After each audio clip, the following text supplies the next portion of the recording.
But yeah, like even for gaming rigs and stuff, which does way more demanding activities than We what are you're live talking now, about. right? Just so you know. Oh, cool. We We are are live once back again. in a talking capacity. We're able to talk. We're able to speak.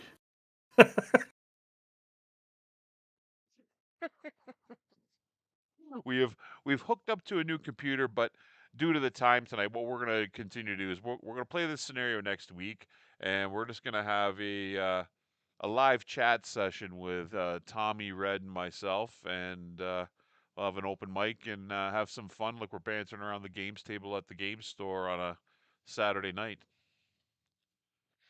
Go over here. I'm just going to make sure people are aware that there is another stream, because YouTube is probably not going to be happy with the shenanigans. But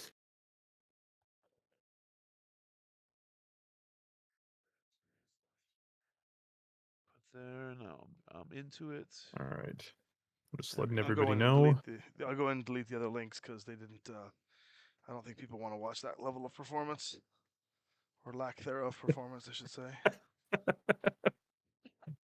This ends up being just a discussion about like future computer components. Yeah, so this is the type of i5 you want to get. It has this type of L2 cache. It's renowned for its ability.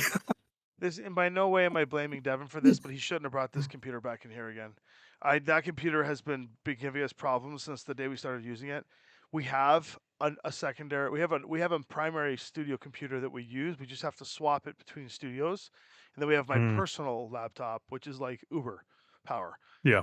Like top of the line, dials and shit in there I can spin for editing. Like it's like right out of the newest Star Trek Discovery. Yeah, it's a level special. Yeah, it's a specialized PC. PC. And it's cutting through like butter. Like you can see everything is pretty good here. You can see it. It's live. You'll see it show up in a second on the screen, but you're seeing the delay. But yeah, it'll do fine. Now I can't remember. He said to go into. How do I make it go onto the screen? Oh, right click, windowed screen. Oh, this is silly option. Okay.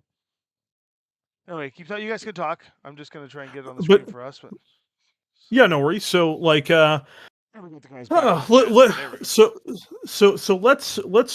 start, just because I know some of the answers to these questions already, but not everybody in the chat is going to know the answers to these questions. We'll start with Fox Network.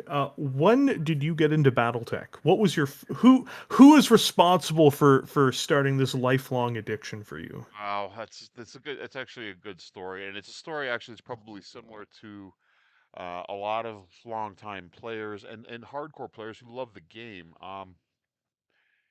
When I finished grade 10, living in Niagara Falls, Ontario, my dad was a journalist, and he took a job with the Calgary Herald. So, being at that point of your life in high school, having a move of 2,000 plus kilometers across the country is a pretty traumatic experience for anybody.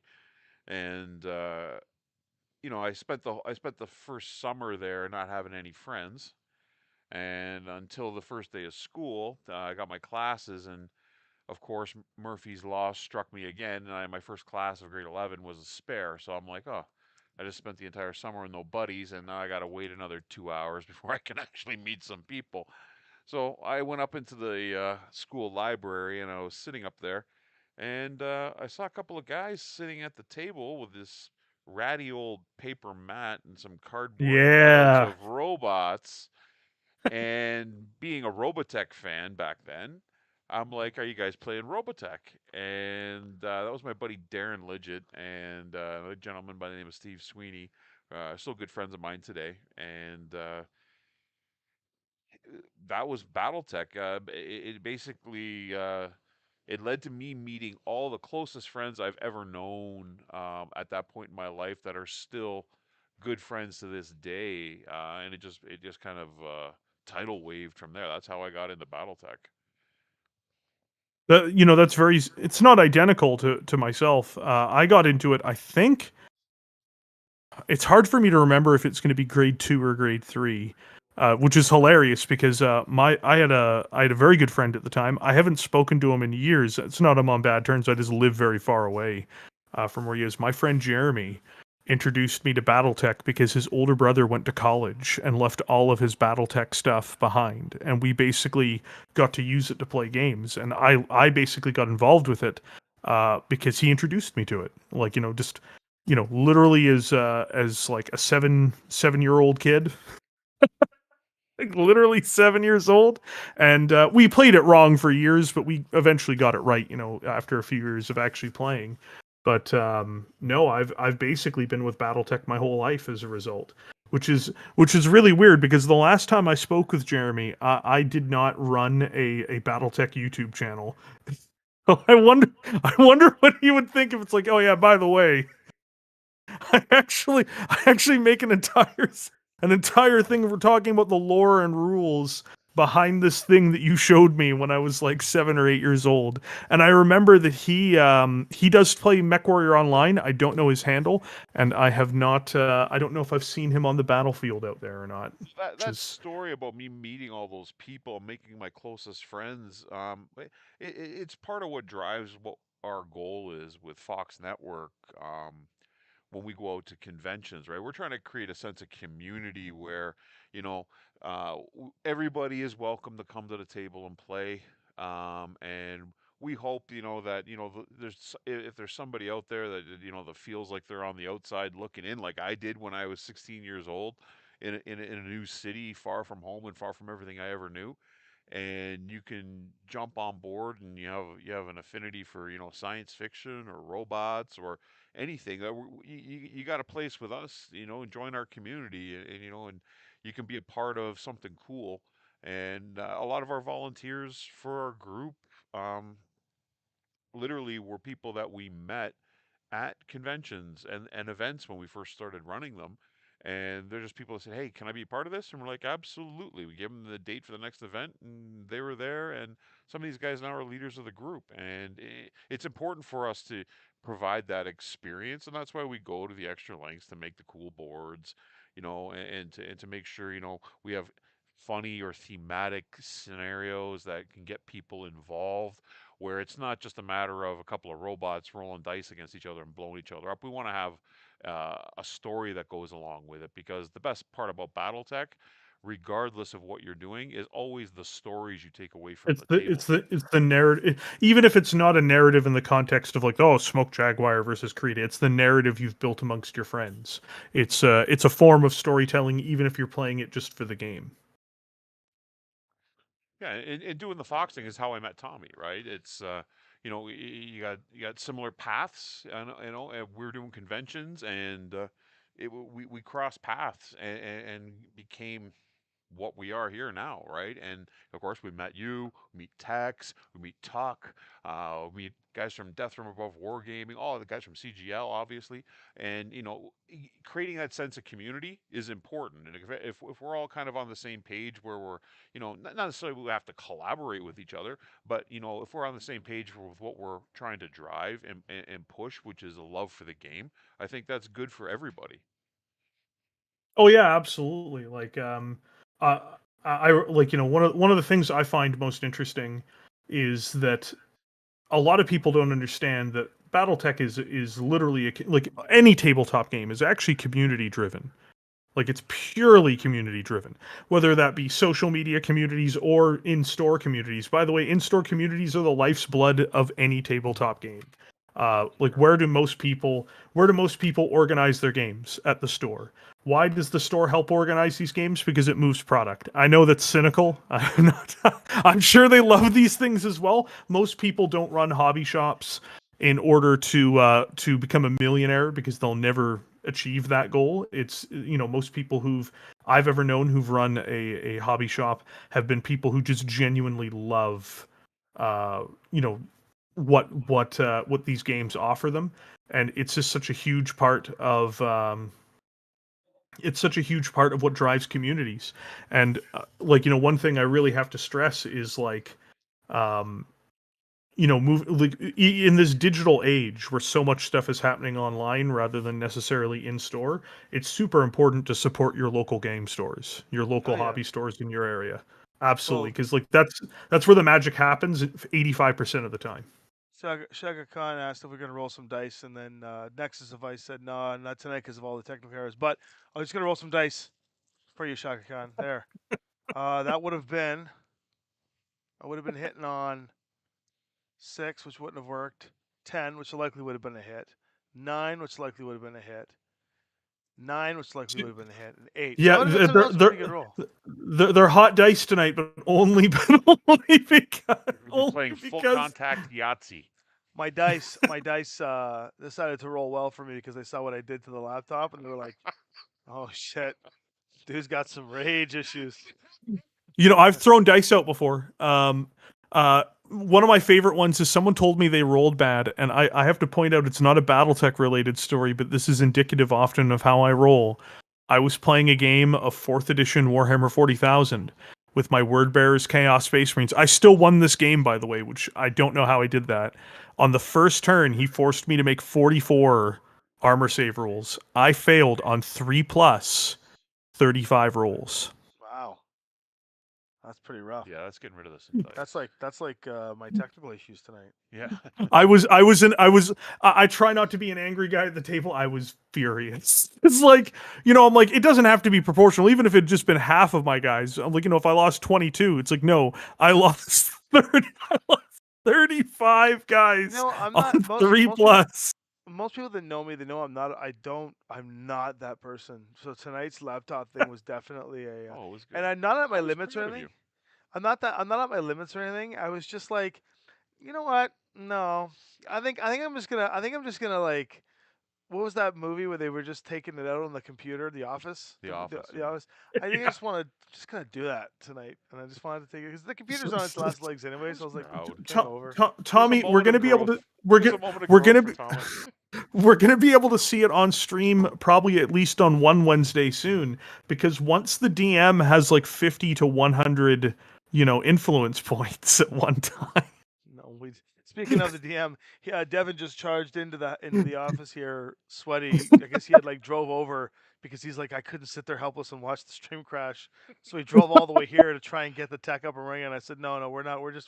I just put up my laptop. It's working just fine. It's ironically, we'd have a nice smooth stream tonight, guaranteed. All cameras fired up without any issues.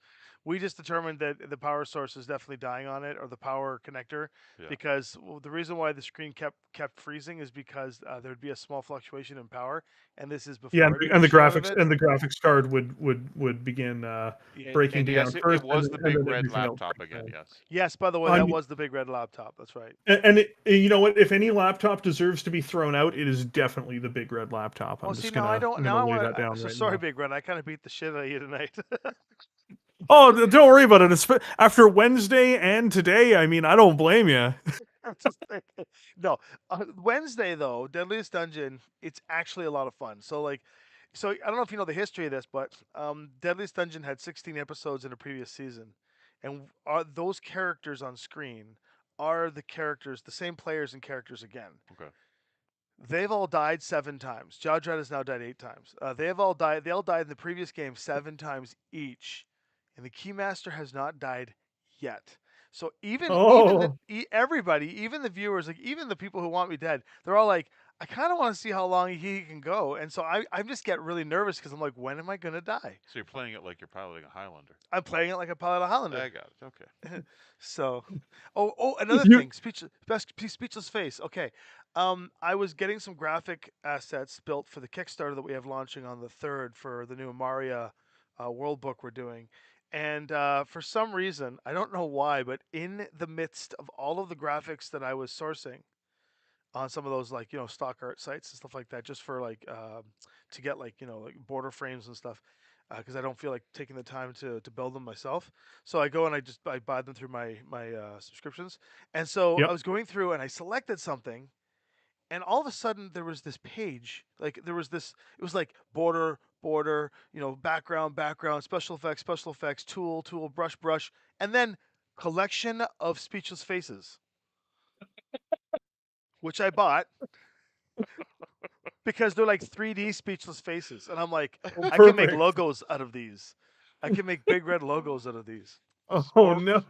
or what we should do is we should put the speechless face that animates up when you buy bits on the Deadliest Dungeon. Oh my god. My my Speechless my my face. my vote for speechless face is that it is actually a character or a villain in the forthcoming Aces campaign, and that could be like a assassin pilot of We'll some get sort. Josh. We'll get Josh to paint a mech that the community can vote on. That will be the speechless face. Yeah. Or wait, if we want to do this even better, what if we just get Josh to paint all of my Urbies as speechless faces, Oh my god.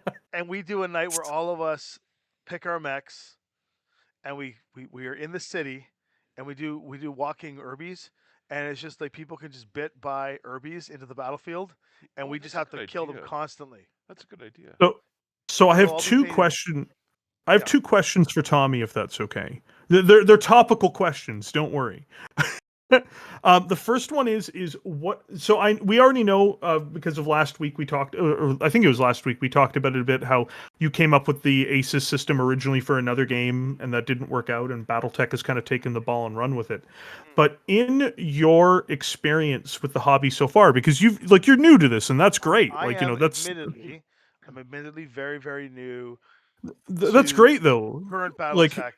Yeah, yeah, like I but I really have have a to history. stress, like it doesn't matter how long somebody's been with it. I always think it's very what's the word I'm looking for here? I always think it's very grognardy when someone's like, he's only been with the game for a year and a half. It's like, who cares? It's like, what does that Your matter? opinion is But invalid. what is your favorite part of BattleTech that you have discovered so far, either in terms of games or in terms of the world around it? What is your favorite thing about it? His name is not Paul. Okay, so okay, He's like so Lauren Coleman. Lauren you Coleman. hell with those Capellans. No, I love Lauren, but he is a Capellan, and I like to blow him up. The okay, so here's the thing. This is a long convoluted story. So when I was young, like I mean like 14, I went to a local gaming store that ended up being the store that I got my first job at through a series of other discussion. And I remember seeing BattleTech being played. This is back in the FASA days, Oh and not yeah. having any idea how to get into this. And just to give you a precursor of who I am as a person mentally, if it isn't obvious yet, little details, minutia, and things like specs and technical readouts and numbers and complications are really not my strength. I have to focus on them more than other people do. I can do the Mhm. math and I can do the stuff. It's just not. It doesn't come to me naturally. So a game like BattleTech, when I was younger, when I was even more of a rambunctious twat, I would be, you couldn't get me sitting at a table to play BattleTech the way we did. But a couple of, I guess they would be called grognards now. A couple of grognards thought it was, they saw my fascination with the mechs themselves, and they got me in. And I played in a game with them on one of the weekends, which happened to be a tournament, and they let me roll for them and stuff, and it was really cool. And the one guy who let me roll for him, I don't even remember who he is now. I don't even think I knew his name. Ended up winning third place and getting an old FASA plaque, like an Oh, old wooden Nice. FASA plaque, and he gave it to me, and I have it still. So I have this old third place FASA plaque, which has the old school Marauder on it, oh, nice. Oh yeah, yeah, right? yeah. And so it was his way of trying to get me into the game. But then, admittedly, after that, I kind of just dipped into Magic and D&D because 1993 era. So I just kind of Oh, dipped it's into not just Magic. 93. That's hobbies all the way up to today, my friend. Yeah, Crack right. is Like, real. It's called Magic the Gathering. so I just got into Magic and D&D way too hardcore in the early 90s, and never really got back into BattleTech. But then all of the circles that I hung with never were into BattleTech. And there was some Yeah. heavy gear and some Legions of Steel and some other shit that we tried, and none of them really stuck. And I did have Bretonians and Warhammer Fantasy, and I did play Terminators for a little bit and original I Warhammer love Warhammer Fantasy. I third still love edition. that I still game. got all my Bretonians. They're all upstairs Oh, in Beastmen, on a man. shelf. Yeah, Beastmen, Minotaurs, dude. I love it.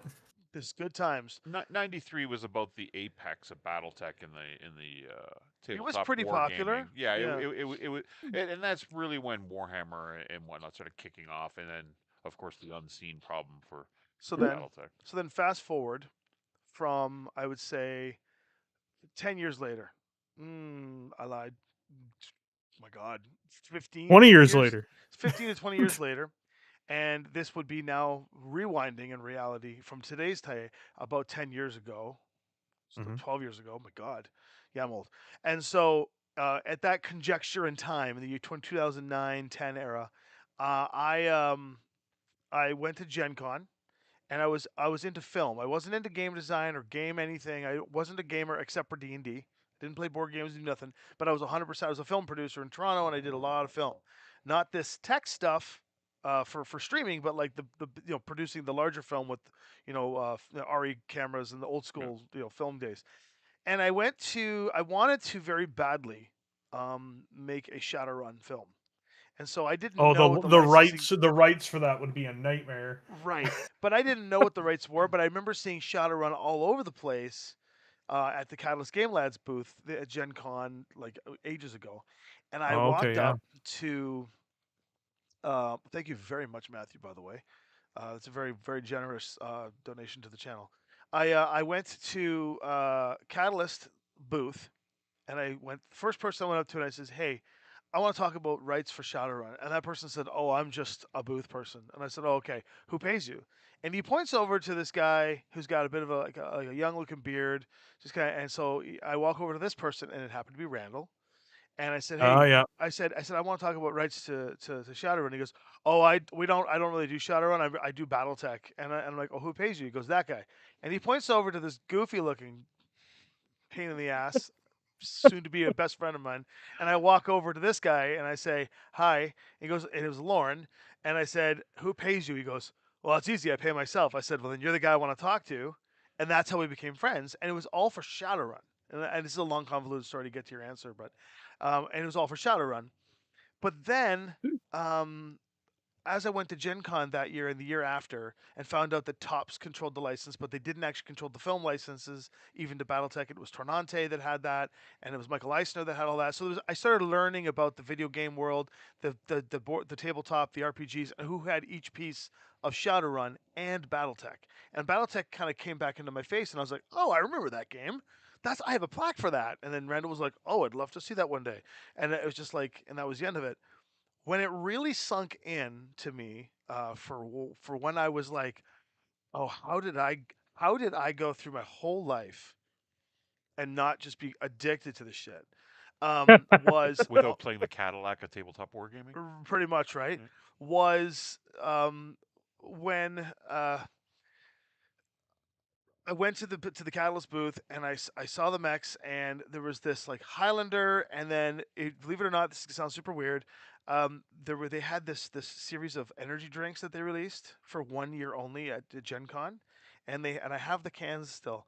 They had two groups of energy drinks. They had Coolant Flush for BattleTech, and it had mech specs all over it, and it had Coolant Flush on it, and it was a energy drink, a BattleTech energy drink, and a Shadowrun energy drink called Dragon's Piss. And I grabbed those cans. I literally just walked in. I was pretty close. I'm still very close with Catalyst. I walked in and just took a whole case and said, "I'm taking these," and I left.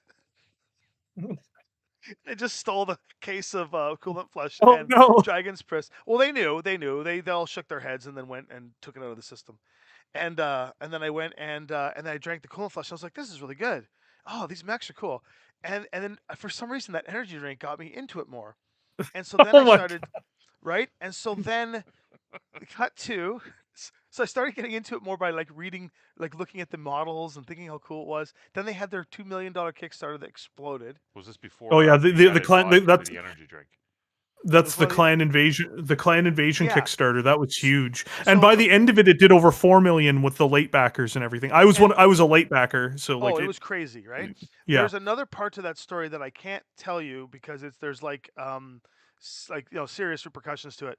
There was a mistake that happened on that Kickstarter that involved me, and Oh it no. got me sort of intimately involved. It was their mistake, but I was just so happened to be in the periphery, and it got me kind of covered with mech information, and so then at that point I was like, oh, I know something that the rest of the world doesn't know, and it made BattleTech really like obscure for me. And I'm like, oh, I want to learn more about BattleTech. And then it was when they did the Leviathans Kickstarter, So as you can see, I'm building my relationship with Catalyst. Yeah. We've become like literally brothers from other planets and just figured it out. And then they came up to my studio to film Leviathans. Oh, sorry, out of my board game cafe to film Leviathans for the end of the Kickstarter to see if streaming would help them grow their brand and grow their Kickstarter.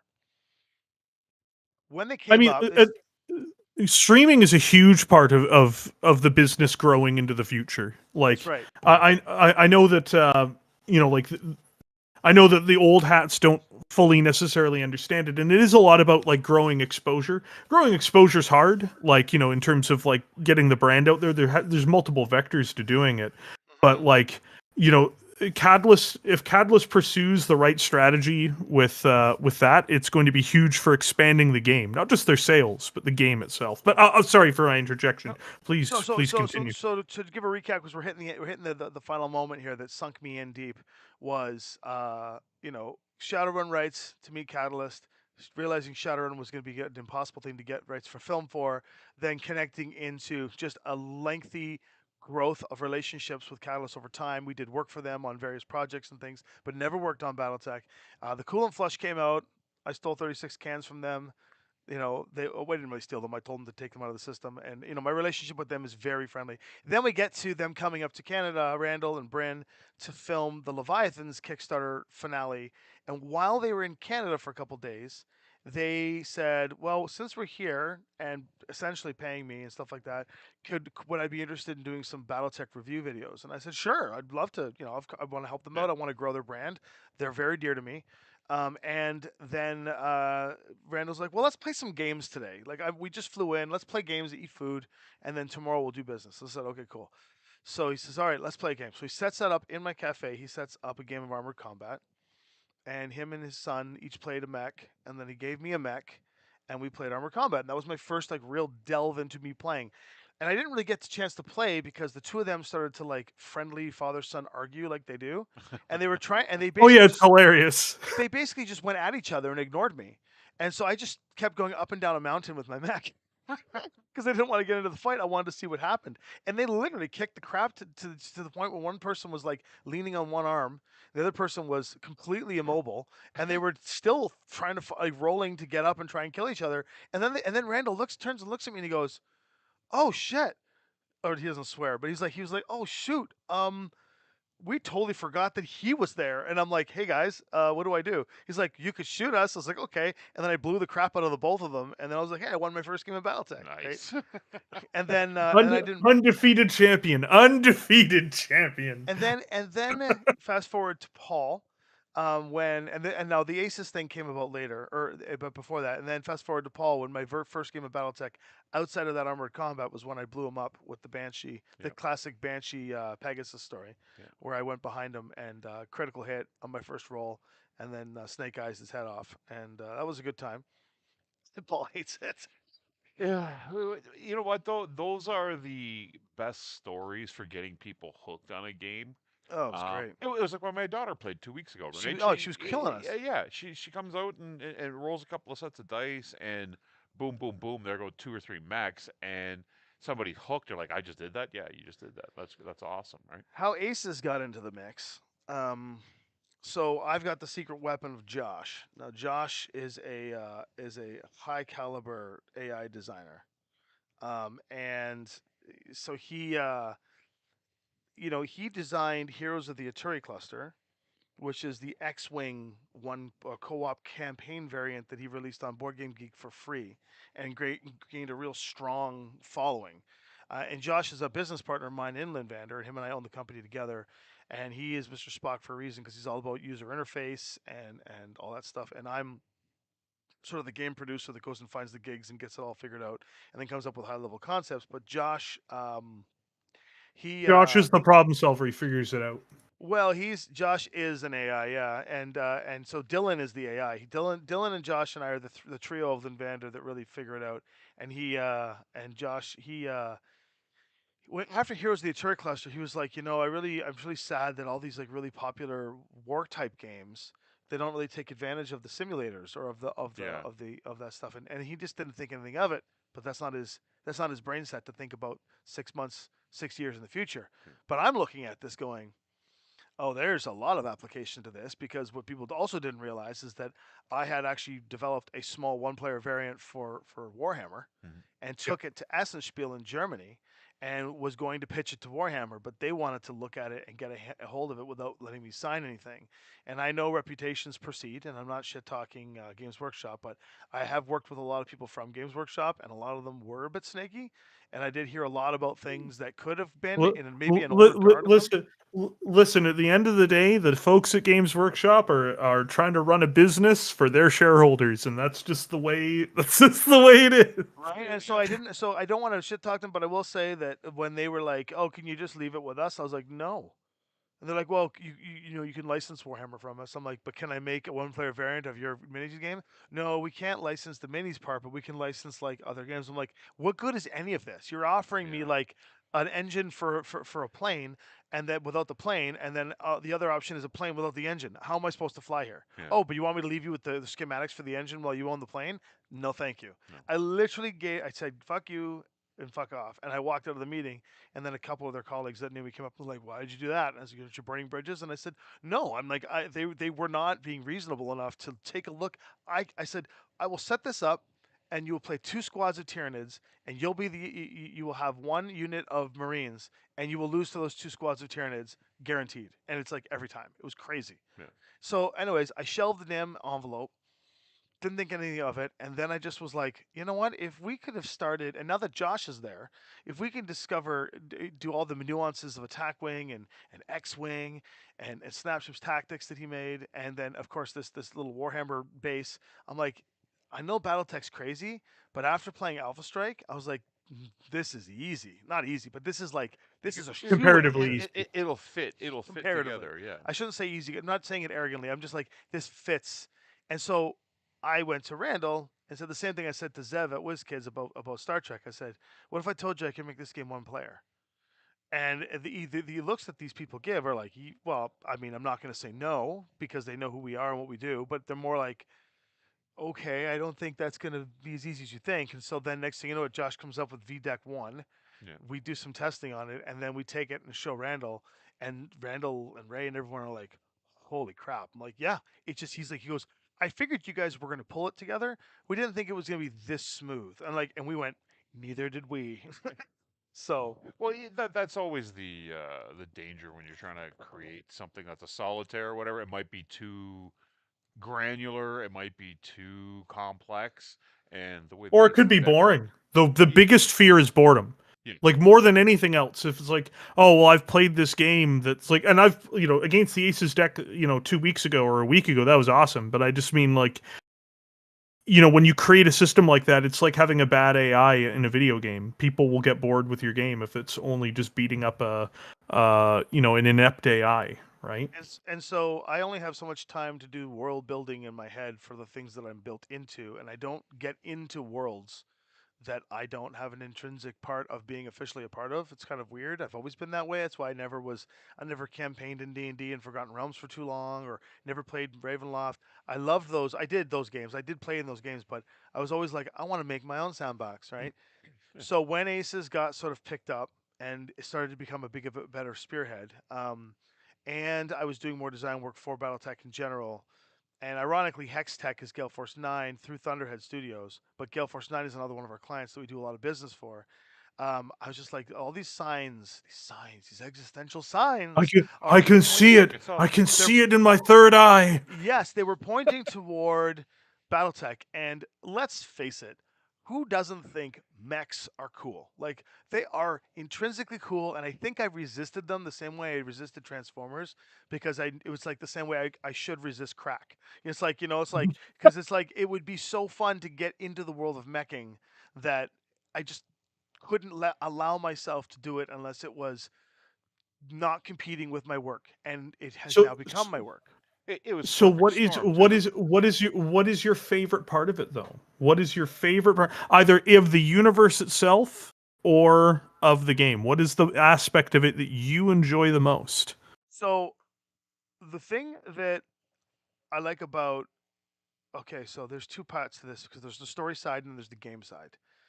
I'll just get the story side out because it's the quicker answer, so you have something to think about while I get to the long, convoluted story mechanics.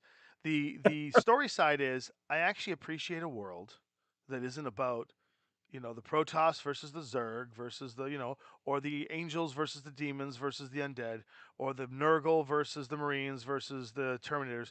I just really love the idea of it just being a bunch of humans being political asshats to each other and using Oh yeah. technology, and the fact that it's not science fiction the way we would perceive science fiction with aliens and stuff, but it's science fiction in that it's a future version of modern warfare. It's grounded.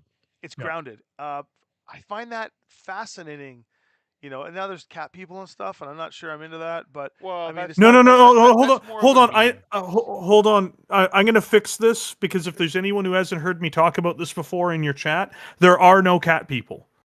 The Well, I whole mean, thing with cat people, it's all bullshit. That is, it's a There meme was that people. there was art in one of the old source No, books she's of she's a cyborg. cybernetic. Even It's no, a but cybernetic even the cat enhancement ears, the cat Battletech ears are processor actually on a chip, headband. basically. They're Look, on a headband. You can see. I won't show the art here because it's kind of explicit, but like she's wearing a headband with cat ears, and she's literally a cyborg who has 4 cybernetic Yes, limbs. I mean, exactly. She's look, I've not been to she's enough. not a cat girl. She's Look, I've just been to not. enough anime cons. I It's a designed. Canopian I fetish. designed for anime stuff, so I've been to enough anime cons to see real cat people.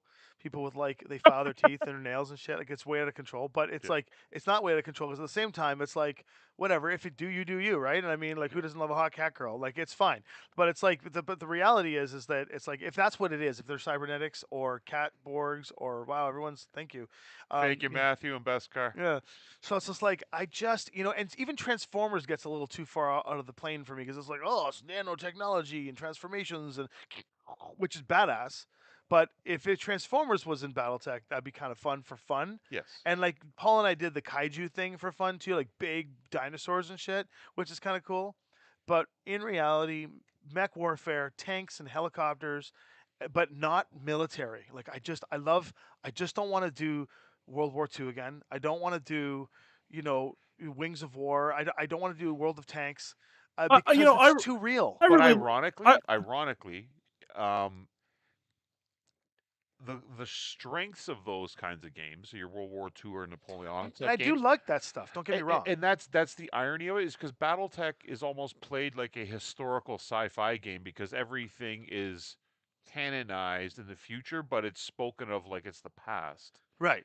which it makes it that's my love of it, I mean, right? and don't get me wrong. Like I love a good war simulator game or something. Like I don't like the fact that I'm entertaining off of the real life situation of like what actually happened. But this is a warfare. Like BattleTech is a warfare game. Like it's yes. like the more you know about what the hell PPC means and LRM 20s and shit, like the more you start figuring that stuff out, the more the game gets peeled into the layers of awesome. And I think this is why I like Alpha Strike for now. I will always like Alpha Strike for a quick, fun game. Just get it out of your system, the way I like Fifth Edition in D&D. But every once in a while, you want to go back to THACO, because you Oh, like second edition is king. It's the only like edition of D&D I play. right? Like, and so when you it's just every once in a while you got to go back to complication. It doesn't need to be dumbed down for the modern generation. It doesn't need to be streamlined. I want to know the nuances of when you roll to see where you hit me in real warfare. And I mean, you ever fired guns before? They don't go where you want them to do if you're running Exactly. around in the middle of if you're aiming for 10 minutes, yeah, but if you're running around trying to dodge getting blown up by missiles, you're not going to hit your target very easily. Almost your And text. right? And so I love this kind of stuff because it's like where does it hit? Oh, it hits my left arm. And if your left arm takes enough damage, your left arm's blown off, and that's where my cool gun was, my AC-20 was. Well, that just changes the entire game for me. Like now I have to play a completely different game just because of some random rolls with some strategic firing, and that is cool to me. You know? Just as an aside, like as you're mentioning the other games out there, like I love historic war games. So like I play Bolt Action, Wings of War, stuff like that when I have time. I haven't had time for a few years now, but there is an important thing in terms of an industry dynamic that, and this is going to sound really weird, but since 1992, the industry has always been a bipolar industry, functionally at the top of the industry. So Right. what that means is that it's always been Warhammer 40,000 and something else. So back in the 90s, you had Warhammer 40,000 and BattleTech. Battletech kind of fell to the wayside by the late 90s, War and it Machine eventually came gets replaced by War Machine. War Machine makes a bunch of mistakes during their transition from second to third edition. Games Workshop basically annihilates them. I know they still exist, but that situation is not good for their game is not in the condition it was in 10 years ago. And now once again you have Battletech kind of coming back, but even for a while X-Wing was kind of the alternative to Warhammer 40,000. And again, X-Wing, the folks at Fantasy Flight and Asmodee and whatnot, and great people, it's nothing about that. It's just there were some transitional difficulties, and in that transition it kind of opens up space in the market. And we're kind of at a point now where, ironically enough, everything goes full circle. It looks like, and Battletech is once more kind of the primary alternative, and it's just a really fascinating thing to look at the industry, and to the folks at Catalyst, who I think done a very good job overall. Like everybody will always be grumbling, we're gamers, it's the nature of it, but the truth is like, I really hope that they're able to take the ball and run with it for a very protracted period of time. At the end of the day, the 40th anniversary is coming next year, and I sat back down to start playing the game again 7 years ago, and didn't really have to learn anything new other than that he cleaned up a few of the old broken rules from, you know, back when I first started playing, and it's the beauty of the game. Whereas some other game systems, like changing their rule set every couple of years, and that can be good, and it's a great business model, but it's not always good for your fan base, right? So it is what it is, and I think that's a recipe for success for Catalyst. Oh, absolutely. But just saying, it is interesting that like how you see the market go. That like even for role playing games, like it's just been Dungeons and Dragons. Occasionally, there's another thing like Pathfinder that pops up, or like another alternative system gets bigger for a little while. But inevitably, you always have D&D at the center. And as bizarre as it sounds, because like the world we're in, you can see changes happen gradually or quickly. Maybe in 10 years' time, it could be possible where you would see maybe Battletech not only continuing to be a competitor, you could see it be a market leader. Like that's a bizarre, fantasy right now. No, it's But people don't realize that, like, avalanches don't always start with the biggest boulders rolling down the hill first. Sometimes it's a gradual buildup, and you can see these things basically accelerate. You have this acceleration of sometimes there are things even outside of the system's control, like pricing is going to be a factor behind if somebody can participate in a game system or not. And for Battletech, it's almost a hilarious price to get good quality models that you can participate with, like, out the gate, right? But it's the price point that these are at, which is very, very I'll enticing to most, especially new gamers. I can tell you, for those of you that I know that Catalyst has good fans, and I know they got haters. I mean, every big company would. Oh, it's the same with anything. It's across the board. But I will say this, and I'll just get this out there now: the Longbow, the Highlander, and the Phoenix Hawk are the three of us. Paul, the Phoenix Hawk, I'm the Highlander, and the Longbow's for Red, and the three of us just hanging out there. We were going to be in combat tonight, but we will do the scenario next week, promise. But what I was going to say was, I will tell you this from the internals of Catalyst, from my observation of how they are operating their business. They are not making the mistake that a lot of companies do when the golden ticket comes flashing up. Like, they realize that the Renaissance is here. They did not expect any capacity. You should have heard them planning this campaign out.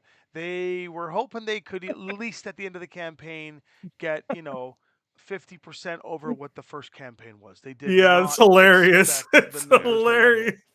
And so when they saw that, it staggered them. And they were here in the studio for the 24-hour-thon. And I was watching for a huge portion of that. It was amazing. Sitting there listening to them talk, not on stream, off stream, for dinners and stuff, just the way they would talk. They were nervous because it's hard to deliver. They care. Well, I think they got the delivery down. I think they actually got the system kind of down, right? But it's not what people create expectations for themselves. So when I say it's hard to deliver, I don't necessarily mean it's hard to deliver what they promised. it's hard to deliver what the audience expects sometimes. I think people will be pleasantly surprised. I've seen their samples, I've seen the work, and I'm watching the internals of how this campaign is going. And I think Oh, it people looked will be very. amazing. I personally think people will be very, very happy because they're not making the mistakes that other companies do when they get these golden eggs. The other thing that they are is that they're very nervous, not so much about the campaign and the delivery of the campaign, is they're nervous about what to do next. And it's like they've Yeah. got, and I don't mean like what next source book is or what next clan they're going to do, or, if they're going to bring back Ghost Bear or whatever it is, like whatever it is. It's like Yeah. they're not going to go that route. What I'm saying is that I think it's like they've received this victory and they don't want to put out crappy product after. They need to step their game Yeah. up. They need to figure out what the next.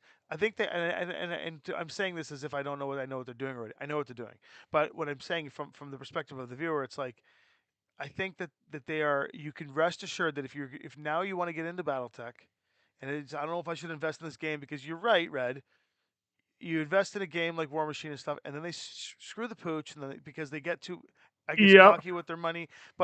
Some people I know are like, I don't know if I want to get into BattleTech yet because it might just be back on its fad. I'm like, no, I think Catalyst actually realizes what's going on because they've got people like Randall and Ray that have been there since day one, and they It's don't want also to. a movement. It's Yeah, it's a like, movement. it's bizarre. It's about it's a company obviously producing the product, but amongst tabletop wargamers, it is a movement towards something familiar yet new. And I It's think it's it's this very is why, important right? culturally for tabletop wargamers.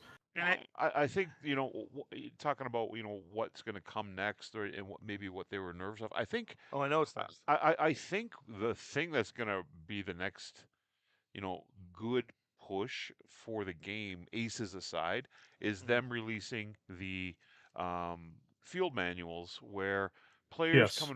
players coming over from other game systems that are used to having codexes or rule books or army data sheets for specific factions can come over to this giant primordial bowl of soup, which is the sandbox of Battletech.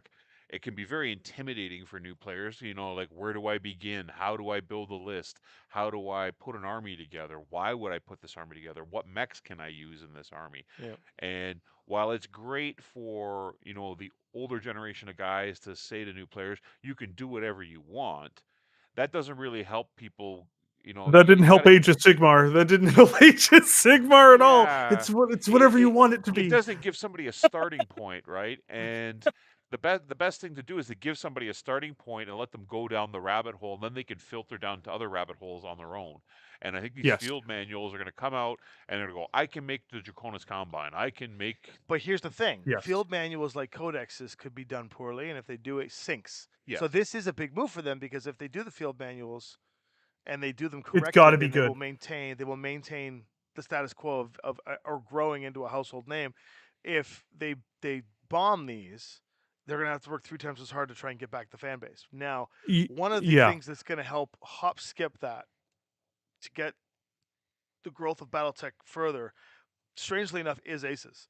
mm, And I don't think any of them really realize where the application of aces could Role go players, man. Role players are until huge. it was Jerry Holkins from Penny Arcade that talked about it and has ranted about it. And before Jerry, the person that actually kind of sat down with Catalyst and gave his real opinion was Ash Barker from Guerrilla Miniature Games. He sat down and he said, this is where you're going to get all the grognards who have kids. yeah, And Yep. the kids, as much as you want to be a hard gamer in BattleTech, I'll tell you, I love my children. They're talented, they're smart, they know what they're doing, and I'm not just saying that because they're the dad, but Oh they no! w- but they Here would comes not, the beatdown. right? But they would not know this game. They would not be able to focus on this game if I was to fight them and beat them down, right? yeah. Or let them beat me, Mhm. whatever. But if we get to play together, they'll get excited. They'll get those rushes of energy that you see them squeak with when they're fighting with dad. If they save Cooperative dad in gameplay. combat, And a lot of the feedback we've got have been, I've played with my boy, we worked together, and he can't wait to play again. And that is the And, future of and BattleTech. they're because it's cooperatively, they're able to learn at their own pace, Exactly. right? And They don't not have to only remember that, everything game one. not only that, you have to look at it like Destiny. So for a long time, the video game Destiny was purely PvE. Right. So like for a lot of people, they don't want to do PvP gameplay. Like, Right. it's very similar to if you look at people who play role playing games, like there are people who are aghast at a party kill, like player killing other player, right? Like it's not what they show up to a role playing game table for, right? Mm. And it's the same thing. Even though even though this applies to a niche, there are a lot of people who just want to sit down with friends and kill zombies. Yeah, Like, you know what I mean? Like that's what their goals as a tabletop gamer are not the same as the goals as of somebody who wants to go head to head with someone else. There's a whole audience for that. so when I first met Tommy, we came here and we did that. We did the video about the Havoc and Harlock, which we were doing for Toronto Comic Con, and that's when I first learned about aces. And being I call myself a prognard because I do use 3D terrain instead of paper mats, so I'm not a grognard. I'm a little progressive in that manner. Uh, I was highly skeptical that an AI deck, would be efficient enough for such a complex game, even at the Alpha Strike level, that I'm like, okay, whatever. Um, let's give it a chance. And the first time we played it, it wasn't the idea that you could play it on your own. It was you've completely changed the perspective of Battletech from a longtime player because now I get to play a game with my friends instead of against my friends. Yeah, that's a big deal. Exactly. And it's changed my experience completely. Playing it here every Friday, I look forward to not having feel bads because I can generate feel bads for the both of us and vice Well, versa. you're right, and that's a big deal because I watch like when I used to play like I played like Mage Knight back in the day and Yeah. HeroClix and for a little bit there, and then like I said when I played Warhammer, nothing feels worse. And that's the name of the game. Some people are. I hate when people are like arguing about line of sight and it like Yes. Mhm. tests friendships, Yeah. and that's not a good competitive competition is a good competition, but and having a good discussion about the game is good if you're mature enough. But let's face it, nerds, we ain't mature. Nope. We like Not to always. fight, and so, but if you're working together, and we don't need to argue line of sight because it's like it doesn't matter, right? We're working together against the computer, and if the minis, if we kick our own asses, and you whiff on your rolls, it suddenly becomes funny. Yes. And you're like, oh my Yes. god, did you just whiff on your roll, Paul? Or did you just crit yourself? It's like, yeah, I just crit myself. I You crit you're myself every night. creating It's like Like, when you Sky you're shot tr- us up 2 weeks ago. The laughter was contagious because we were just giggling like madmen. yeah, because she didn't actually shoot us up. No. She rolled the dice for the computer and it shut us up. I'm sorry, Matthew. I'm not trying to be louder than everybody. I've got my gain down as far as it goes. No, But I'll lower it. It's the computer. It's not the computer. It's oh yeah, when I it's the when I, settings haven't moved over between the two yeah. 1 second. devices. But But yeah, but even with aces, the cooperative play for me has Oh, there let you go. me play a game I've played for a long time in a whole new light and see it in a whole new light and enjoy it so much more because now something that I always loved about the game, which was the narrative, can be such an even bigger part of the game for everybody yes, where you don't even have to worry about the game being balanced. You can be fighting uphill battles all the time where you can be, or you know, punching down. yeah, and it's just awesome. Hopefully it's better now, guys. I just lowered red a little bit compared. But like aces is a huge thing, and I really do mean that. Like, you should be very proud of where this is going to go, because it's either like, even it might start as like a full on landslide, or it might even start slow, but it will get where you want it to go.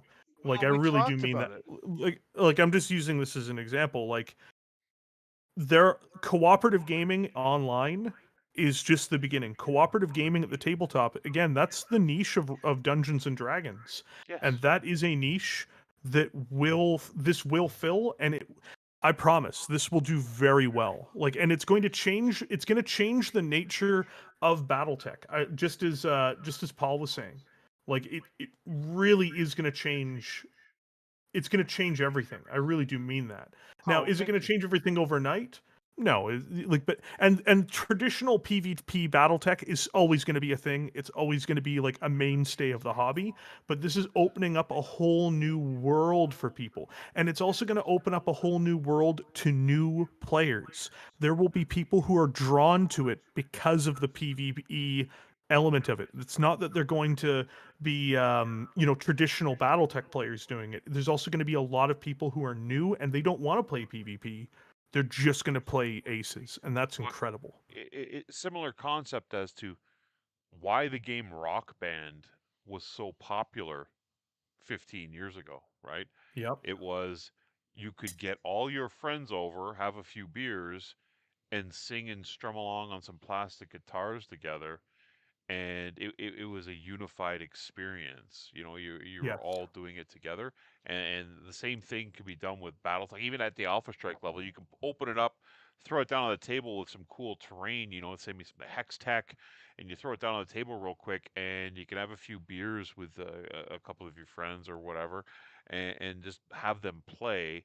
And they don't have to be like Tommy was with Randall and his son that day playing classic, sitting on the hill just moving his mech up and down. I had fun. He can literally just jump right in and not know the rules and say I just want to do this. And that's how we've been able to do the remote play so easily with people because you don't have to be staring at the board to be a tactical part of the game.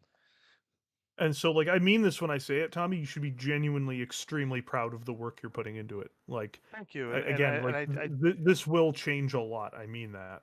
And I do want to just make sure that people know that this engine is wouldn't be anywhere near it needs to be without Josh and Dylan involved in it. Mainly Josh is like he's sort of the leader on this stuff. But Josh and Dylan, they are people trying to steal your glory, Tommy. no, they're my business partners. They went with me. I'm just the one that came up with the idea. I'm just the guy that went to Catalyst and said, "Here's how we're changing things," and it kind of went from there. I'm gonna my main focus in Ace is like where I plan to go with mine is, and this is gonna answer a lot of questions because there's been a lot of questions building up, and I'm gonna try and summate it all in a conversation here for all your questions that you guys have been asking. To Dagger TX there, about the updated cards, that's something that Tommy and Josh and the guys can't really Yeah, so decide themselves. I'll let them go that's to that. Catalyst level, but I'll tell you there have been lots of developments on the decks beyond what you guys got on the what's it called, the MLMR or whatever it's called, the place where you guys go download all your stuff for the Oh, feedback the yeah, campaign. yeah. So the MOL or whatever they called it, but Aces has a plan, and it's going to go beyond just a rule set to play against yourself. Aces has a plan for story, interactive campaigns, choose your own adventure style stuff. It has a plan for decks that can be augmented with flavor tones, such as people are asking if there's like boss fights and stuff. I'm like, yeah, well, there may be a Kerensky set of cards that would go in Oh, there. dude, what about super heavies? Like anything, what I'm saying is that it's if so we are going to start off with X, like 1 to X product, which I can't really say yet because I don't know if it's in my place to talk about it because I don't know what stage we're at here with that, but we're definitely going to have a series of product that will be Aces. It will be labeled Aces something, and then so Battletech Aces the whatever, and so the game of this or the game of that, part one, part whatever, and it will be product. And then there will be, I don't know how far Catalyst is going to go with this yet because they're going to want to see how the population reacts. And there's two reactions. It's reaction based on how people talk to them at conventions and online and through emails, being like, oh my God, this is crazy. And then, of course, the number one thing that any business needs to see, and that's the Sales. reaction of dollars. Like, what are the Yeah. sales? I suspect it will move a significant amount of units because, of course, it's not just going to be cards. There'll be other mechs coming Mechs. with it and Yeah. different poses and mechs that haven't been released, I think. And I'm probably saying too much. But the reality is that there will be some mechs involved in this product. So it's not just going to be here's a deck of cards. Hopefully, my plastic Phoenix Hawk Lamb. You know what? It was going to be just a Hopefully deck of never. cards at first, Ho- and then hopefully never. Never a I have Phoenix play Duck Lamb tested. ever. Randall, if you're watching and listening, I have play tested Aces so much with my Phoenix Hawk Lamb now that I think that constitutes a plastic Phoenix Hawk lamb getting released? So this entire conversation was to answer the one question that Red asked me at the beginning when I sat down, and the question he asked me was, why, like, what is it that got me into BattleTech now? For me, now that I'm designing this product coming forward, now that I'm part of the team that is putting this together, and I'm kind of on the inroads, I also get the benefit of getting into the world. So I get to do stuff to the world, including I've already pitched a novel series that Oh, is getting nice. somewhat of a green light based on some of the characters that Saga of perhaps Lynn these 6. Lynnvander kind of characters, Oh because boy. so far we've worked on Terminator, we've worked on Buffy, we've worked in Shadowrun, we've worked for a series of games, and every single one it's our arrogancy to sort of find a way to put our footprint in there to say to ourselves, we were part of that. We're part of that world. We just want to be part of that world.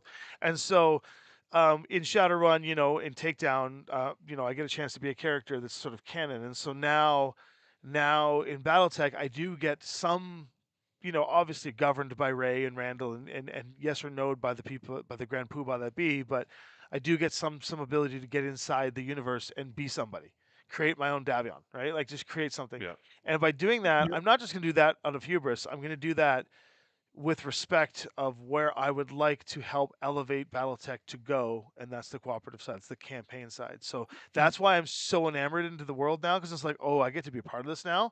Oh shit, I better get into it. It's like, so do you know what the funniest thing about like what I do like for BattleTech? I like obviously I don't work with Catalyst directly, but the funniest thing in the world is like it's this weird thing where like because I do commentary on like new products, like I do product reviews. I do commentary on the world of it. I cover obviously what's happened in it and the mechs inside of it and the tactics those mechs use. But funnily enough, getting to know, even just briefly getting to know like Ray and Randall and a few other people at CGL, it makes my job so much harder. Because oh, they're amazing people. they're And so sometimes good. like the worst experience in the world is when you have to release something where you're like, I didn't like this. Well, you know what though? They're the Because first.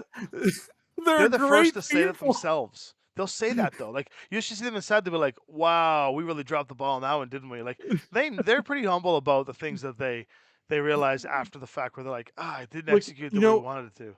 but you know what? Like I really have to stress they are incredible people They and they're really are. making an incredible product right now.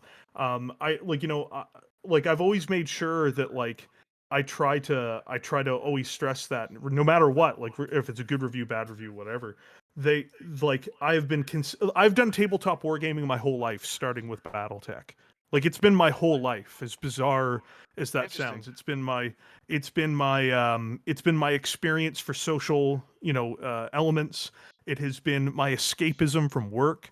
It has been where I escape in what free moments I had before I started doing YouTube, where like if I was like, oh man, I'm down, I'm gonna read a novel, I'm gonna paint some miniatures, I'm gonna play some games. Like I really have to stress, yeah, I've played dozens of tabletop games and I've collected them, but BattleTech is literally where it started.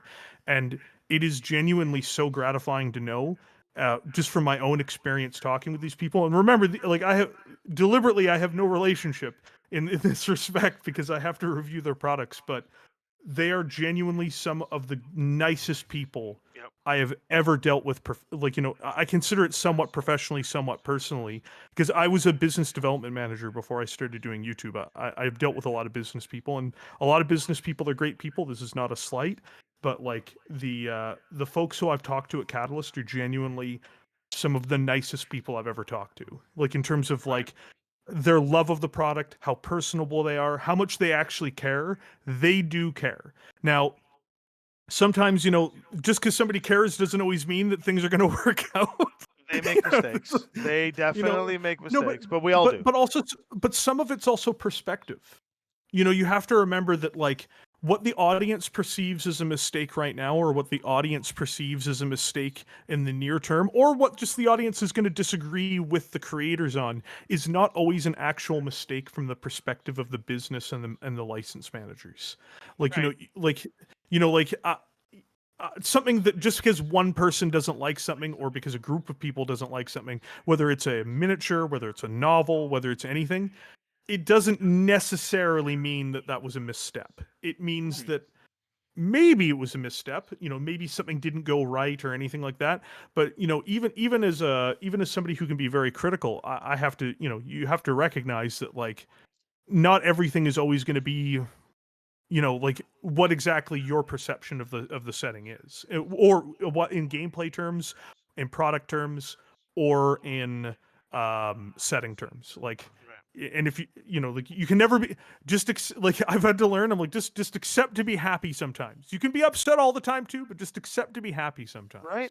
Yeah. So in short, I guess, I'm glad that all of us here, you, me, and Paul, all feel the same, that we're here in this renaissance because we love what's going on, and me having the pulse to Catalyst the way I do, and getting a chance to see what they're doing, where they're going, and respecting those paths.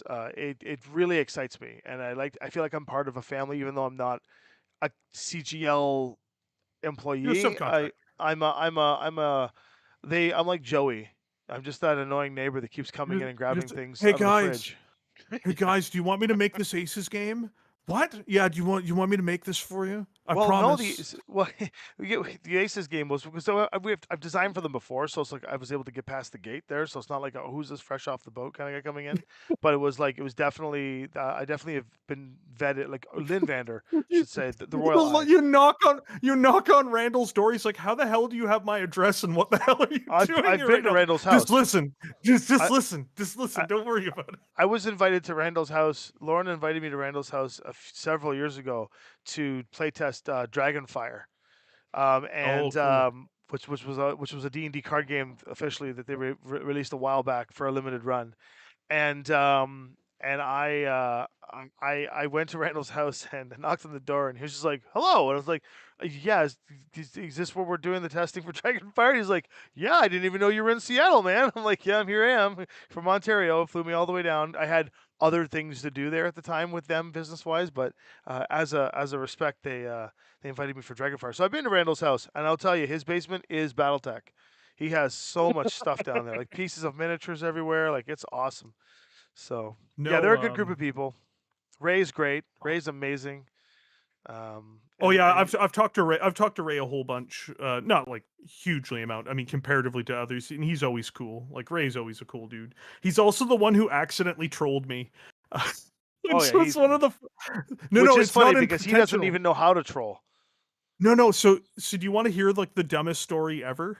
Yeah, So, I mean, I love a I'm good always story. willing to. I'm always willing to admit that I'm wrong. Like, you always have to at least have the insight that maybe you're incorrect. And there's this one character I just can't stand. It's not that they're badly written. It's just I think they're a terrible person. Right. And I'm having this argument on this Discord, and this is just when I'm getting started covering BattleTech with, like, this other guy, and Ray chimes in and sides with the other guy, but he tells me, and I'd read this book and I thought the book was good. I just don't like the person. Not the writer's a great writer too. It's just like the character himself or herself, and he goes, he says, "No, you read it wrong. They're a great character. You should read the book." I'm like, "Shit, should I?" And so I reread the book, and it cemented everything I hate about that character so much. I came back after rereading it. I'm like, "I will have you know, this is the worst human being I've read in years." That's amazing. I'm like, "Oh, did I get it wrong?" I'm like, maybe I misread it. Maybe, it's just I read it in a bad mood or something. I just go over it. I'm like, "No, every bad thing I've ever said about this person has been yet made more true by my having read this book a second time." People are like, Dice Cam finally. There I you do go. have a couple of little cameras Oh, here that's a good one. that we are going to get 8. set Oh, up as dice cams. Just give us a little bit of time to make it work. 8, 11, 5. That's a good roll. I've been rolling as you're telling the story, and just thumb upping or thumbing down my rolls. People are like, Dice Camps. Oh man, we could have played a game. We're talking for so long now. Oh, you know what though? It's been a great, like, if you look at it, it's been a great talk. There's been a lot of people watching tonight too. We've had Oh about yeah, 50 people in here continuously all night. yeah. Absolutely. Really sorry, all folks, that we're not actually running a game right now. Earlier on, we had You the know what? computer. It's just fun to sit down and talk tonight. It's good. Yeah, it's Everybody's good. happy, I gotta admit, especially the chat. I'm pretty physically tired, and so having to run the AI was going to be a real dicey thing. But I'm glad that we the good news is the studio doesn't have to go anywhere, so we can keep all this set up, and then we can get here for next week, and we can run it. And see what happens next, and then have conversations as we go. If Paul would stop making really big scenarios, we could run the mechs while talking, as opposed to it being just moving 1,000 mechs. Rule of cool So So so he's stuffing his face full of pizza. supersedes everything.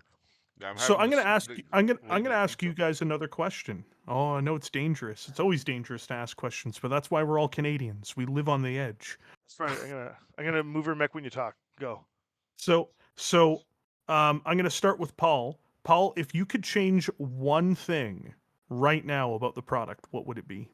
Oh, Oh, that's a good one. Change oh. one thing about the product. It doesn't matter if it's a gameplay element, a product like like a more support for a certain type of gameplay or product, or a story element. What is the one thing if you could change it right now? Doesn't matter what era it is. It doesn't have to be like, oh, in the old clan, or like, oh, it has to be for an old version. Just anything across the board. If you could change one thing about BattleTech in its current form in some way, what would it be?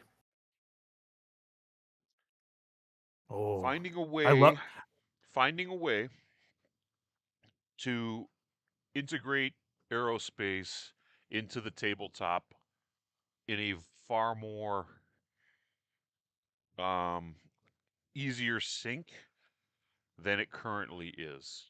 I'd like to see conventional aircraft and aerospace aircraft involved heavily in games just as much as we can have infantry and tanks and VTOLs without it getting so clunky that you need a second game board to properly run it, or the fact that if once the mech or the fighters are on the nape of the earth level of the map, that they're only on the board once or twice during the course of an entire game.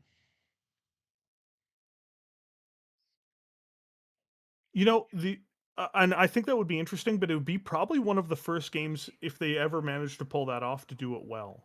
Because like I played a lot of Flames of War, I played a lot of Bolt Action, I played Warhammer 40,000, and to be quite honest, aircraft have not been really well done in almost any system. Like it's It not is just like difficult. Yeah. it's not just a BattleTech thing. And like I would love to see it. Like I agree with you. That would be really cool. I love aircraft. I got 5 Visigoths coming from the Kickstarter, right? But it's more a matter of like I kind of sit there, I'm like, man, like so looking off to the side, like how would you do it? I actually think they need to rebuild the aircraft themselves from the ground up, but that's so much work, and it'd piss a lot of people off to be like, why doesn't it have an LRM-20? Because it's an aircraft. Roar! Well, they got that. They got the new card system for They the got the new yeah, card which I system think for works the out. Yeah. onsets for the vehicles. I'm sure it's not going to make anybody angry. And you know what? As much as I love the vehicle rules as they are in Total Warfare, as much as Mhm. I love the infantry rules and the power armor rules in Total Warfare, they bog down the game. Their initiative Yes. sinks. Guys like me, Red, older players that know how to use them, we use and abuse them against other players because their initiative sinks. You can basically play games where you only need to put a lance of mechs on the field in 15 to 20,000 BV games and absolutely destroy your opponents because you're using combined arms, but the game takes 6 or 7 hours. And that's if you're Yeah. really good, right? Whereas these asset cards allow you to integrate all this into the game at a fairly quicker pace.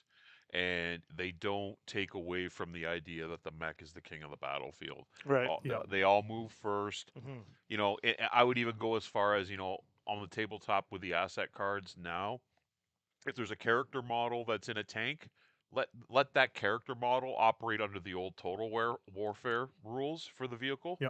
and use the rest of the force under the asset cards. That way you have the hero kind of out there on the board, right? I was just gonna say, could you take the aerospace mech and just ram it into our aerospace fighter and ram it into a mech? Wouldn't that be like velocity damage and stuff too, as opposed Well, to a DFA? they crash. They Um, crash. yeah. The problem is with aerospace, one of You their don't want to movement crash. You point. don't want to crash your aerospace fighter. Yeah, they just die basically. But it's a Don't do hundred that. ton. They're 100-ton aerospace fighters, right? One of their movement points is one map sheet on the ground. or You're 16 basically flying a hexes. missile into somebody, and we're not going to describe how Yeah. that looks because of the nature of what that is. But we'll go for Tommy now. If you could change one thing, doesn't matter what it is. It doesn't matter if it's a lore thing, gameplay thing, product thing, something like, what would you want to see? What would you want to change? If I could change one thing about Battletech right now, Yeah, in terms of either something going, it doesn't, any context going forward, what's already been, something new you want to see, something you'd like to see changed. It doesn't matter what it is. One thing you would want to change. oh man, Oh, I'm I so mean, brutal, aren't I? I'm so brutal. I'm it's sorry. that's a tough one because right now I haven't played the game No, enough but to know what I'd like to see changed. no, Oh, but I know you're what a I'd like new to see person, changed. so that's actually a good thing, because it shows as somebody who's fresher to the system, you can see things differently than Paul or myself. There is one thing I would change, but I can't. And I've discussed this with my team for fun. But Aces actually removes it, which is hilarious. And that is the one thing that I respect, but I don't really like. If you could say I don't like, I like it still, but it's not. Is the everything fires at the same time rule? Oh, That's what interesting. saves the game tactically. I Yeah, yes, yes. That yeah. So that that's You the know, that's the only thing I would say. so Though. we as a joke have decided to try and theorycraft how you would change that, and we were messing around with it for fun, but Aces breaks that rule. You notice that? yeah, Well, it yeah. That wasn't intentional, guys. That wasn't intentional. That was just It kind of has to some degree, to yeah. be fair. But it doesn't change the tactical feel of what you would or wouldn't do in BattleTech. Like I think But the I think the AI. that's because it's But they still get to a shoot, cooperative. right? That's because it's a And cooperative that's what matters, experience. right? As long as Yeah. everything gets to shoot cinematically on its turn, Yes. you won't suffer from the problem Warhammer does, right? Well, and attack wing and X wing, like those things here. Like if you get the jump on someone and you shoot and blow that ship off the field, it doesn't get to shoot you back. It's a win more philosophy for the enemy. That's like That's yeah, what Yeah. turned me off Warhammer ages ago. It wasn't the game; it was the fact that you know, three The thousand turn dollars system spent. doesn't work. Yeah, $3,000 spent, 3,000 hours invested building and painting, and I lost a D6 roll. And I spent more time setting up and removing half my army because I lost that D6 roll, and then I got to right. play with them. So Right? for me, I thought it was weird the multi like the weird everyone fires at the same time. Like that's not how it is in real life. But I'm like it doesn't matter because we're not in real life. But and so when I say if there's one thing I could change, the first thing that came to my mind was that. I don't No, but think I that's would not a change it, bad thing. but That's not. I No, don't I'm think I saying. could change it. But I also want to point out that, like, the reason why it's important to explore that, at least intellectually, is to see the perspective of someone who is newer and what their expectations are from the game. Like, it doesn't mean it should change, but it is an interesting thing to get that perspective on it. Absolutely. And I think I actually get my wish with Aces, which Yep. it wasn't my part of the design, by the way. That's all Josh. But he said basically it has to operate this way. Um, but we do have variants that we've designed with that will go in the decks to allow simultaneous fire, even if it does take a mech out, which is cool. Yeah. So we are the next. We have other iterations that have those rules in place, but humans always shooting first and then mechs responding is really important. And it kind of just removes enough of it to make me go, you know what, I don't mind it anymore. And so Yeah. that would be. That's it. That's the thing I would change. Everything else so far is really cool. I mean, I haven't delved into the lore like Josh has. Josh has listened to about 18 audiobooks at this point, or he's read and or listened to 18 books. So he knows stuff now. And Josh has got to He we got to get knows the Josh in. things. We got to get him He in here knows cuz them. he can drop names and things. I've watched about 6 hours of text videos and that was a while back and I've got to get into watching more of yours. So because you guys actually give information that I gleam from it where I get to go I list oh on my bigger videos. I actually list all of the source books that I use to make the videos. oh So to that's be great. clear, if But what I some like about if your The advantage that Tom or Josh and guys like myself have with understanding the lore is you don't do the hobby aspect of this as much as Josh and I do. correct. So we can sit there and paint or build something or whatever, and we listen to it. Yes. Right? I'm listening to Red, I'm listening to But what I text, I'm was gonna say listening is to audio, what I whatever. like about videos like what Red does is that I get just enough of a flavor profile of a particular mech and some of the events that mech has participated in for me to go, okay, This thing's cool. this thing is neat. And so the next time I see that mech on the field, I'll hear your voice, or I'll hear text, or I'll hear someone talk, and I'll go, "Oh man, like that's the mech that I watched," so I figured, that's kind of cool. But I also need to take more time to watch that, so because Like, plenty of people are always going to watch the videos. You should, if watch if you would like to learn from it. I do That's need, all you need to do. but here's the thing: I do need to learn from it, because I feel like I'm left out when you guys are talking specs and eras and the weaponry on a mech. Like, Well, we I can didn't even know that this was a Gauss rifle. we can simplify this for you, Tommy.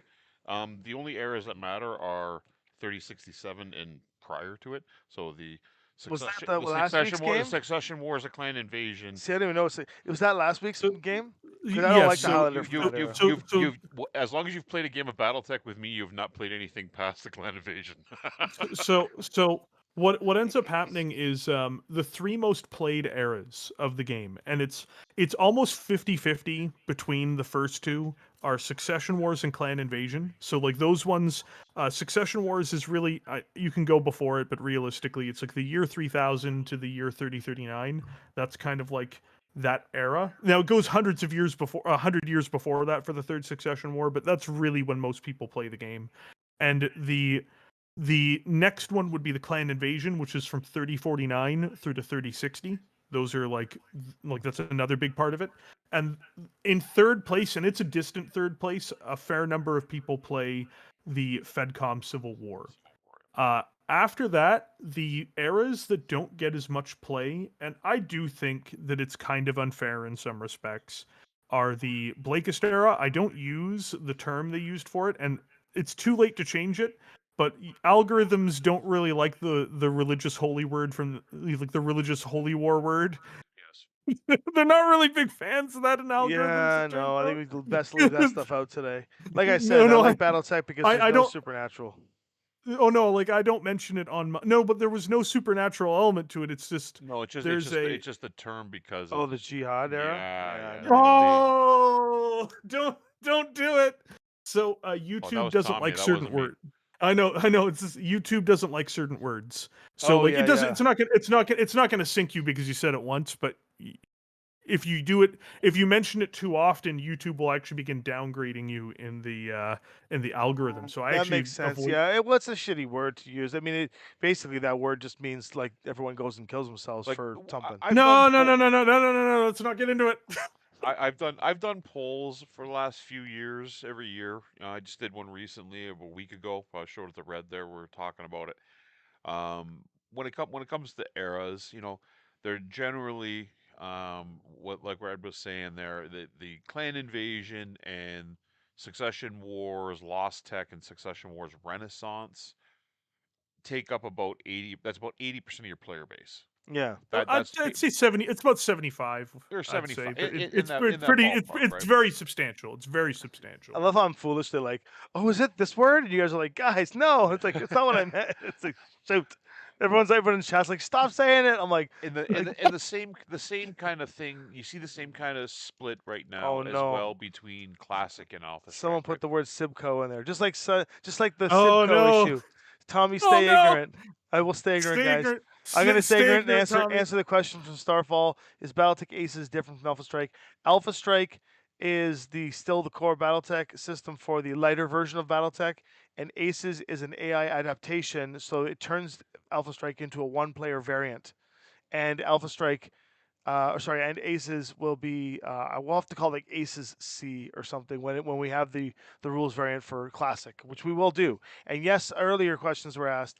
It is. There will be difficulty settings. Aces is a bolt-on to Alpha Strike. Yeah, it's a mod. It's a mod of Alpha Strike. Yeah, it'll eventually be a bolt-on into Classic. Hopefully all the way up to total. I was hoping to try it out tonight. That would have been really good to have tried it out because I would love to. Well, we'll get this Friday. We'll get to it, man. This Friday we're gonna try Aces as written for Alpha Strike with the three of us being honest Actually, about no. what So, the so next week we're gonna have a couple other guests as well. So, Brett, obviously you're always welcome to be here with us. But next well, Red week better be here. we've got Josh and Denham from the Mech Bay podcast coming on to play with us as well. Oh, so we're gonna have other people Nice. to talk to. Yeah, we can have. I'm We're gonna never gonna introduce get you the game done. I'm gonna introduce you to so you can have new friends. So you're gonna be up to 10 now, and it's gonna be fantastic. I'm gonna have new friends all of a sudden. Yes, But I'm just hanging out with Red. all new friends.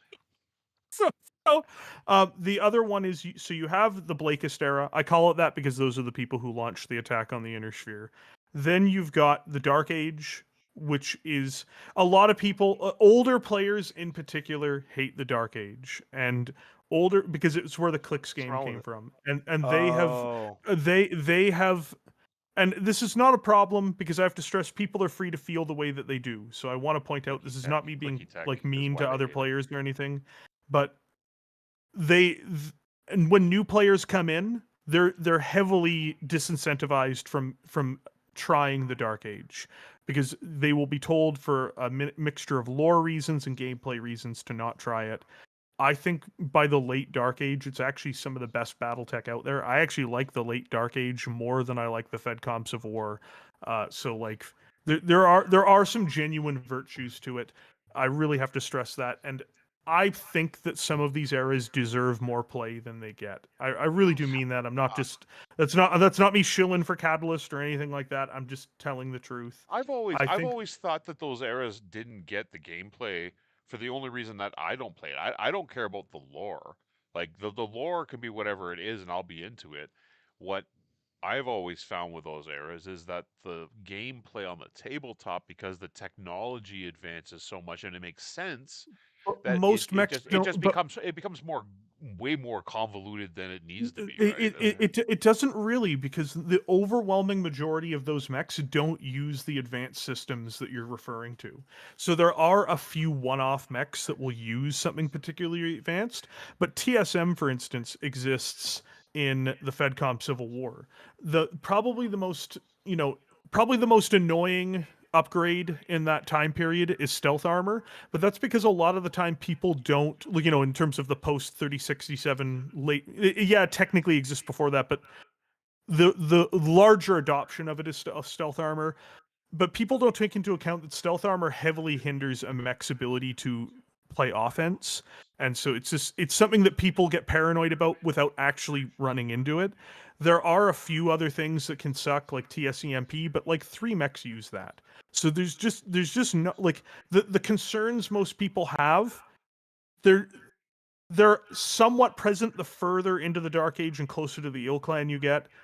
But in reality, most of those mechs don't actually use those technologies. Well, Like if you pop I don't even really like some of the stuff in Civil War, right? So that's I mean, the I'm only just Civil saying War that I know of for is between Captain America and Iron Man. So, well, I mean, so the don't get me started about the MCU. hey, which era did the Gene Stealers show up? get out of here. Now but there is Okay. one set of sentient aliens in BattleTech that have kind of been tucked away and the forgotten about. Tatea. Yeah. So there's They're aliens. like they're bird people that were written in one So novel, and people have they're they've tried to they're forget they're about it. so they are, like, I have to point out, these people exist like 50,000 BCE. So Oh, like well, they're I'm pretty not sure there was bird like, people back then. no, but what I'm saying is like on a random planet there is a sentient sapient species of bird, but it doesn't have technology. They have sticks and rocks. So like you can't like, you know what I mean? Like people like, I mean, wow, look, if the look at that, Ewoks can guys. take down big mechs, The I'm pretty Yeah, sure that's these birds can not too. really. No, I got some bad news for And you. I mean, I don't know if you noticed, but they took down ATSTs with sticks and rocks too. Yeah, that's not really how that works. But no, like, so I think that it's unfortunate that more people don't give it a chance because again, overwhelmingly mechs don't use a lot of that technology. If you pop open the recognition guide and stuff like that, you're going to find a lot of a lot of stuff that's very easy to understand. There are some extra bolt-on technologies that are a little bit more common, like plasma weapons, but plasma weapons are simple. It's not like it's a fundamentally different thing. It's like, oh, I took 10 damage and it does 10 heat to you. Like, it's not, no, it does d6 heat to you. Like, it's not it's not game breaking. It's not like, oh, I can't figure this out type stuff. TSEMP does suck. Hey, So I just want to point out, the way I roll, a D6 heat would be the make or break for me. If you watch me play against Well, Paul, we have infernos now that you can use in this. yeah, it's basically a combination of a large laser and inferno. You are you guys combine the excited two about of the those things cookbook? together. Oh yeah, hell yeah.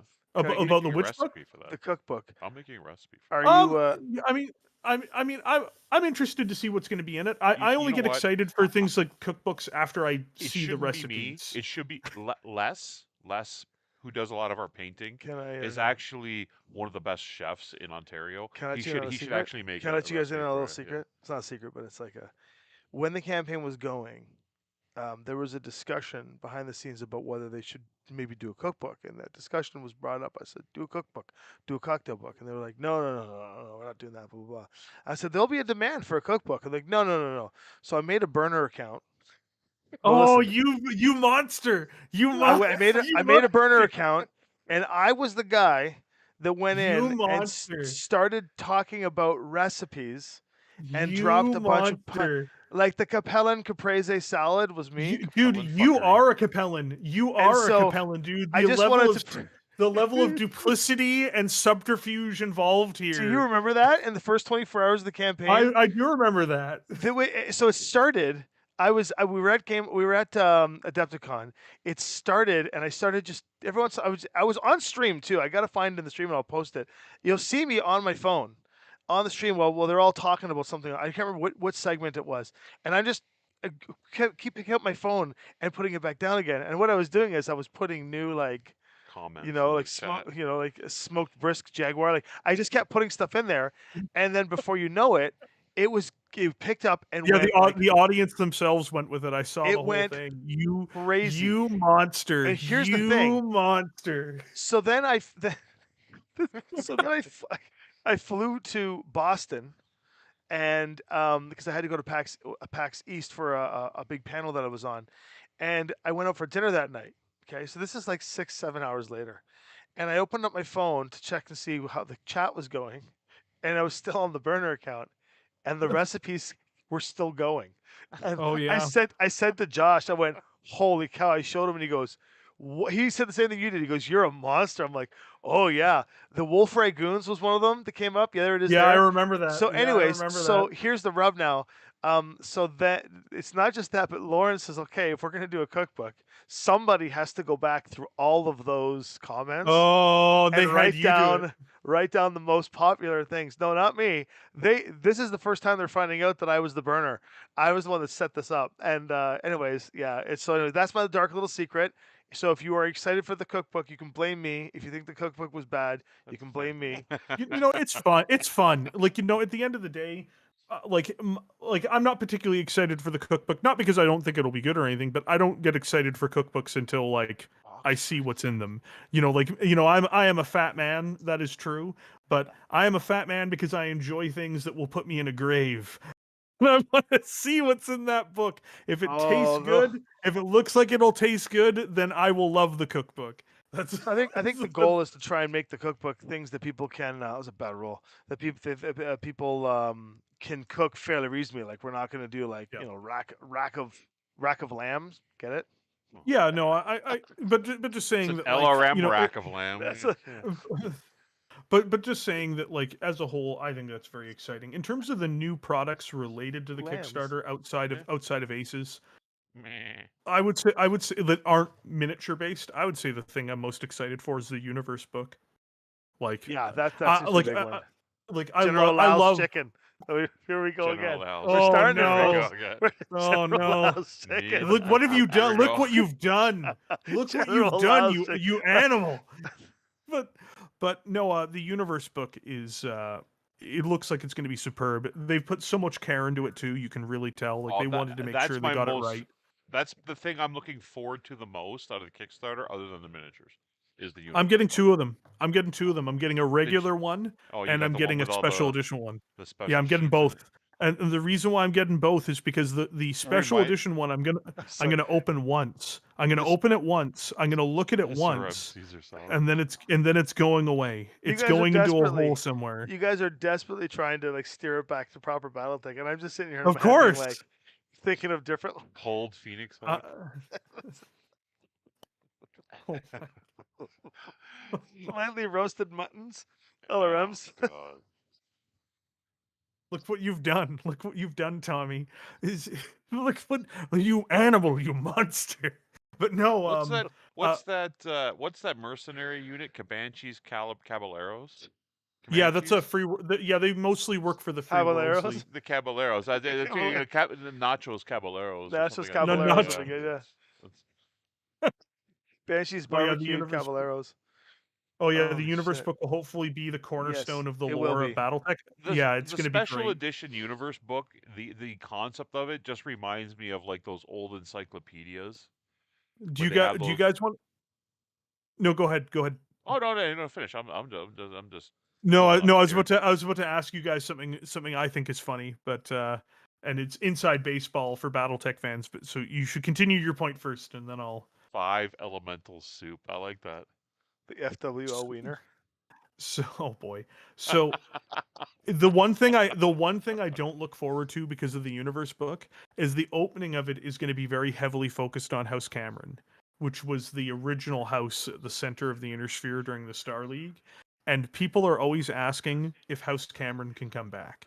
And it annoys me, not because, they're asking for House Cameron to come back, but because most people don't really follow the lore and they don't realize that House Cameron never left. They still Ultimately, exist. y- uh, y- It, like, and ultimately, it, if this goes full circle, what would end up happening is that yes, House Cameron will come back they're already they've but they're on the shoulders and the guns and on by the sword of Clan Wolverine. That's no what no that's but- what that's full no circle. no but I've got to point out that you got to understand they're not gone. Like, they never left. They're actually still an important house in the Inner Sphere right now, and they never actually left. But most people don't read the resources to actually know the Duchy of Regulus, the Regulan fiefs, are ruled by House Cameron.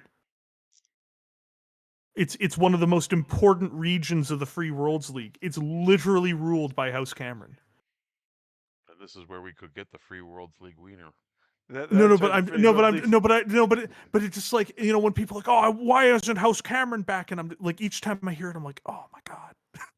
Like, it's a pet peeve of mine, not only just because I've actually read the resources. I'm like, they're not gone. They just don't run the Terran hegemony anymore. Like, it's sort of like in real life that, like, there's plenty of noble houses that got kicked out of the regions that they, governed. Like, the Habsburgs used to govern all of Europe. Now the Habsburgs don't govern shit. Right. You just gotta sit there. You're like, they're not dead. They actually still rule like a big part of a space empire. Even, yeah, but wouldn't it be amazing if they came back? It's like they never left. So how are they going to come back if they never left? Oh, uh-oh.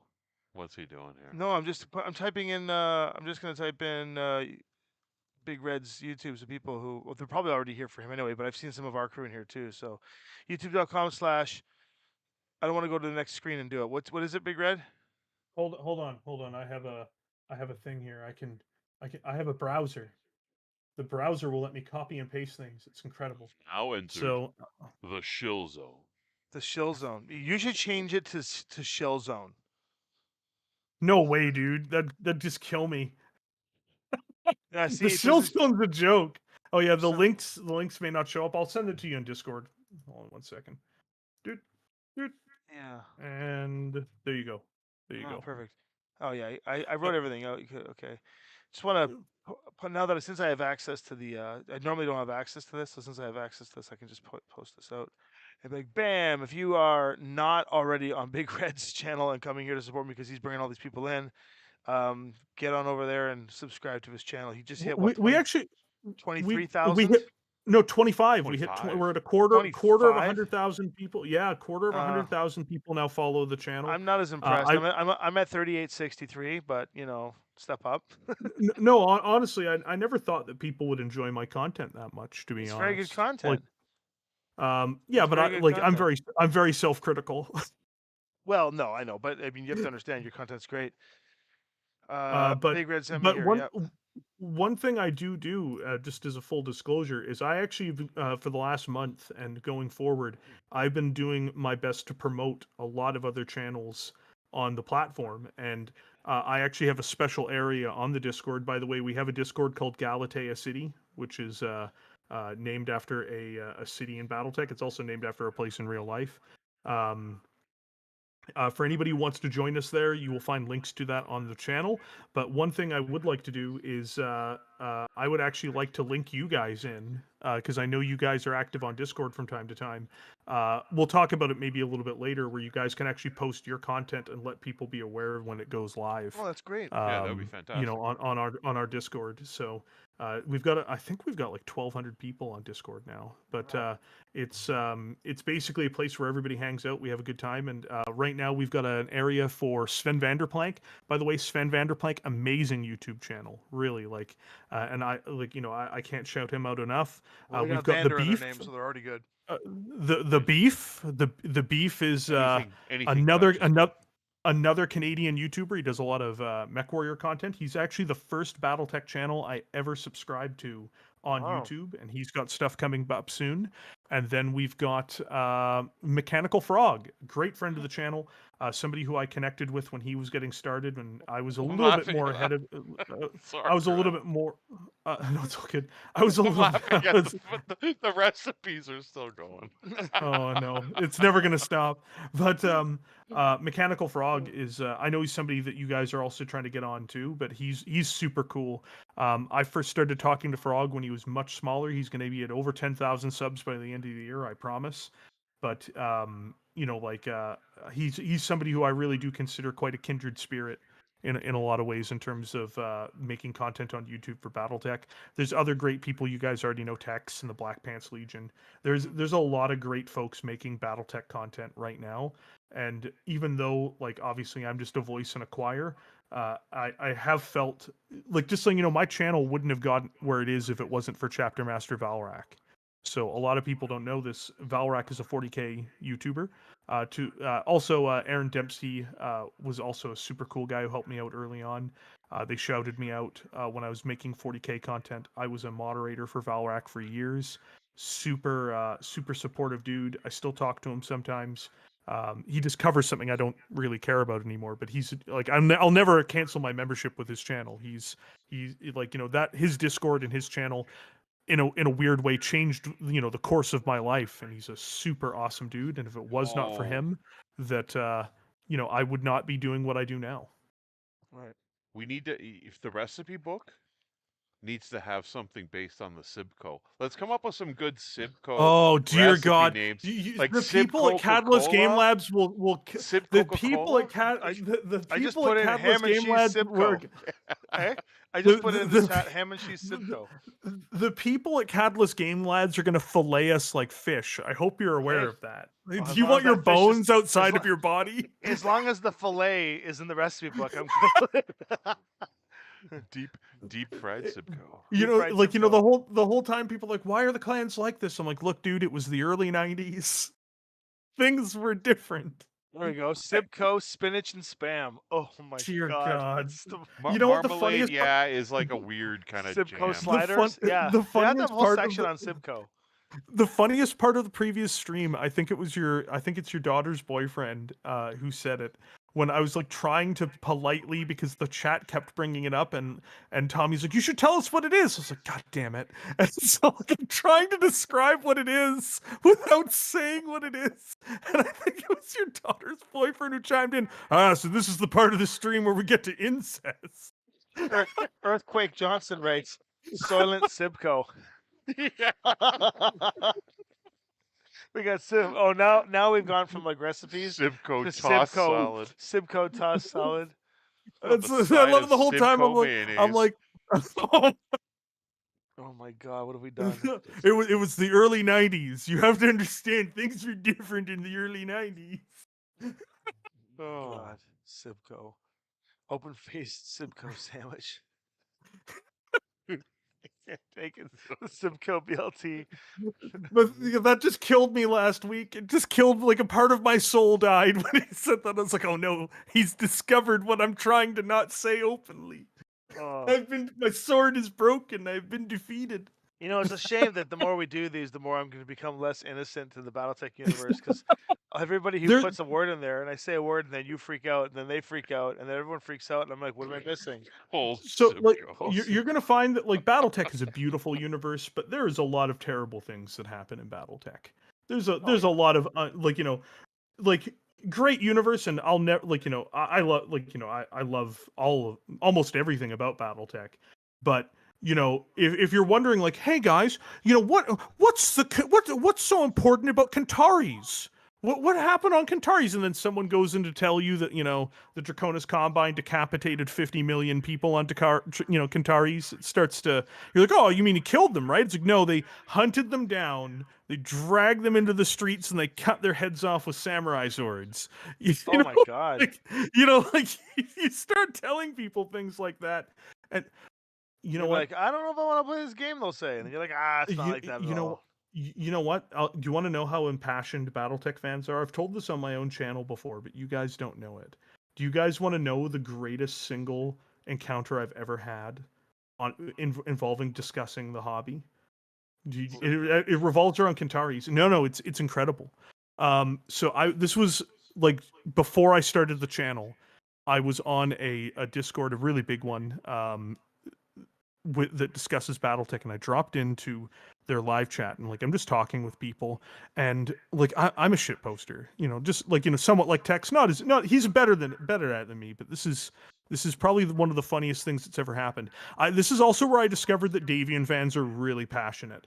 Yeah, So they're talking about the history of like the first succession war, and they bring up Kentaris, and I just said, well, Kentaris was a legitimate policing action, so I don't really see what the problem is here. And like I said it in like a very serious tone, and what ends up happening is I did get a few people yelling at me through their microphones, like, shut up, you don't know what you're talking about. And like at that point I realized that the bait had been taken.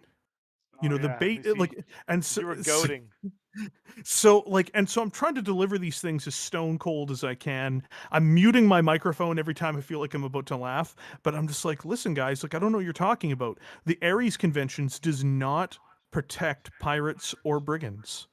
You can't commit the types of crimes you're talking about because they are not protected under international law because they were pirates and brigands. It was a policing action, a legitimate policing action by the Draconis Combine towards people who had assassinated the coordinator of the Draconis Combine. And so, like, you're laying these things down, and while you're speaking and people are just yelling back at you the whole time in a fury, I managed to keep that going for over 30 minutes.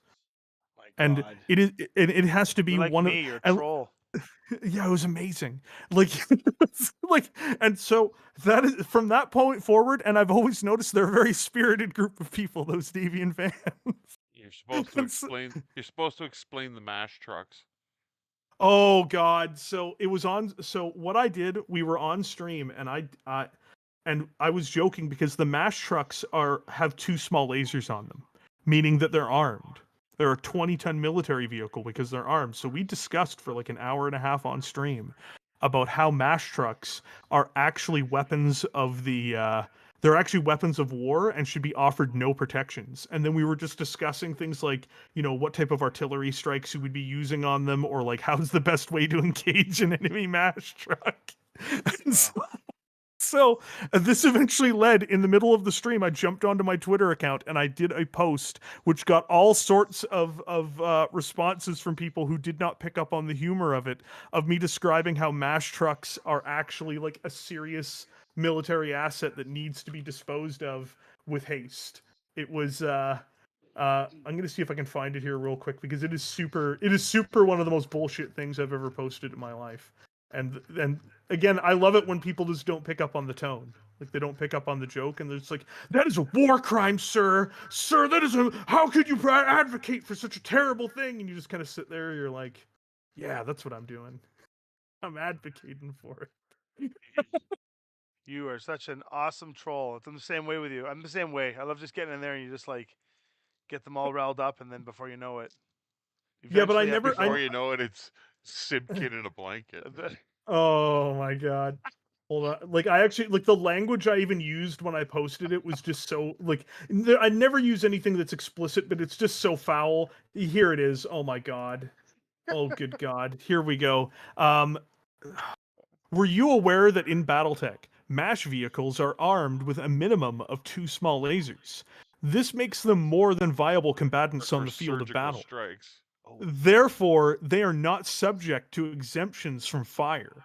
Remember the enemy's capabilities. They're certainly going to remember yours. And then I post a picture of the MASH truck. And Jesus. I got 143 likes, 19 retweets, and 26 comments, that all bridge into other ones. And the first response, the H is for Hatchie, not hospital, just so you're aware. And Hatchie's great, by the way. And I respond, so you're saying to hit it with an improved heavy Gauss rifle instead of the normal Gauss rifle. And it's like, and like all of them, like the person's like, yeah, this is what a usual MASH truck is. You can't say it's like that. I'm like, we call that an armored, an infantry fighting vehicle where I come from, son. So I'm surprised you haven't created a MASH truck video yet. Forget the longbow. Forget the longbow. You should do a comedy of errors on the MASH truck. Like I actually don't like I cover vehicles sometimes, when it's punctual during the during the campaign, I actually covered a bunch of vehicles. It was pre-planned. But I actually don't make a lot of comedy videos. Most of my videos, I try to be as serious as I can. Sometimes there's like some dad humor in some of them, or like subtle jokes that only a few people will pick up on. Like, but for the most part, I actually don't. I try to play it straight the whole time. And if I did a video on the MASH truck, people would have like the definite expectation for me just to describe it Red's as like talking Battletech. Tommy and I are giggling over the Red is the teacher in school that's teaching the class. Paul and I are at the back of the fucking class laughing at the spitballs. genetic smoothies. I'm sorry, Red. He's not gonna want to come back. He's like, I'm trying to be serious, guys. No, it's fine. This is amazing. Trust me. Don't worry about it. I am very much a shit poster myself. It's just when I'm doing the things for the channel, I always try to be more serious about it. Again, there's some jokes sometimes. Like what's probably the best joke? Oh yeah, so when I covered the Stone Rhino video, Catalyst fucked up a piece of artwork for it. It's not the end of the world, but like they accidentally made the con of Clan Hell's horses cockeyed. So he's got one eye shooting in the wrong direction and one eye shooting forward. And so I actually zoomed in on his eyes for the end piece because he plays a role in the history of the Stone Rhino. And I described what he's up to. And I'm like, I like somehow both of the eyes of the Khan descend upon the hinterlands. Most people didn't catch up on it, but I was like somehow, and it's just zooming in on his eyes, like it's just closing in on his eyes. As you can see, they're clearly cockeyed. Jason Jones says he loves that all the leading voices in Battletech communities are shit posters, and it's true. It's true, which is why it's funny that I'm designing a product for this thing when when I have enough information, I'll start posting crap too. I want to do a video on the Pegasus. And not a good video, like where it's just like the Pegasus was brought to you by blah blah blah blah. I'd be like, the Pegasus can dodge your shit. The Pegasus can blow you up. I was gonna actually cover the Pegasus. When you do, you gotta have footage of me blowing things up with it and not dying. But I ended up not covering it because I ran out of time. There's a time, like, it takes time to put the videos together, and like we ran out of time on the Kickstarter because I was releasing videos for vehicles throughout the entire Kickstarter for just to just to promote the Kickstarter itself. And each one of the videos I specifically had at the end, like, hey, by the way, the Battletech Mercenaries Kickstarter is happening right now. This tank is coming with this. You can find it there. Go to the link. And people ask me why I did that because, I did it because I think it's good for Battletech. Like, that's purely the only reason I did it is because, and I will always do this. I actually list the products that they're available in and stuff like that often at the end of my videos. And it's because it's good to grow together. I mean, like, if you can grow your channel and keep bringing good Battletech news to people, and you're growing with Battletech as it grows, and you're providing options for people to go buy the products and helping people understand. I also just love Battletech. I just want that's a win, BattleTech to though. do well. Like even if I didn't benefit from it in some way, and in a very vague way, I kind of benefit from it, but not really. I just really want BattleTech to do well. I've been with this. I was there for the bad years. I was there with BattleTech through the tough times of the 2000s, and it was. I don't want to go back to those times. I don't want that to ever happen again. So for me, a big part of it is also just making sure that the franchise is doing well whenever I can participate in that. Well, so far so good, I think. Hell's horsey sauce. Well, horsey sauce is the best thing at Arby's, Nah. hands down. 6 Sides of Gaming. I want Clicky Tech updated. What's Clicky Tech? Clicky Tech is the unspoken. That's the Hero Clicks version of BattleTech came out in the Dark Age. Oh, I That don't that's think the I don't- that's the thing that makes sure nobody plays Dark Age. I was gonna say, man, I think I would have enjoyed that game, but I missed that era entirely. Pre-painted miniatures. Oh, didn't- it's basically it- Mage it- Knight versus like Yeah, Hero it Clicks. was Mage Knight. The real problem is like, in my opinion, and like I'm not trying to say this to be mean or anything, it doesn't really reflect mechs very well, like the way click dials work. I played Hero Clicks. I loved Hero Clicks back in the day. I thought it was a really inventive game because it reflects like how superheroes work. It doesn't really reflect how mechs work. It's just Yeah, not no. really. It's like So what I think It- is neat, and what I'd like to see. Oh, going back to the what I like is change thing. Here's the thing. I would love to see added, and they've already started doing this, but right now, one of the things that I really love about BattleTech in terms of a purchasable item is the way that the mechs just come together as one solid, cool mech you buy. But I'd love for there to be a way to buy sprues of mech parts to start modding your So would own I. mechs. Yeah. Oh, but that'd be amazing. And Yeah. and I'm not saying that's not coming, but they have 4 mechs that you can buy. They're called premium mechs. One of them is the Phoenix Hawk. You can Yep. buy these mechs, and they come in with little bags full of parts, Yeah. and you can Yeah, they're custom made build of them. re- they're made something of- you can they're buy made of now. resin. The Wolfhound 2C. Yeah, That's for sure. because what's easy about it is that what's cool is that, Black like, Knight for is example, actually, like sorry. the Highlander, it would be cool to get like different heads with different antennas.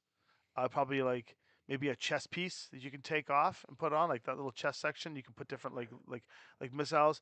Take the arms off, or swap out the arms. So you can put Gauss or PPCs or whatever, and then just like they already have the possibility of adding the jump jets, which is cool because you can get.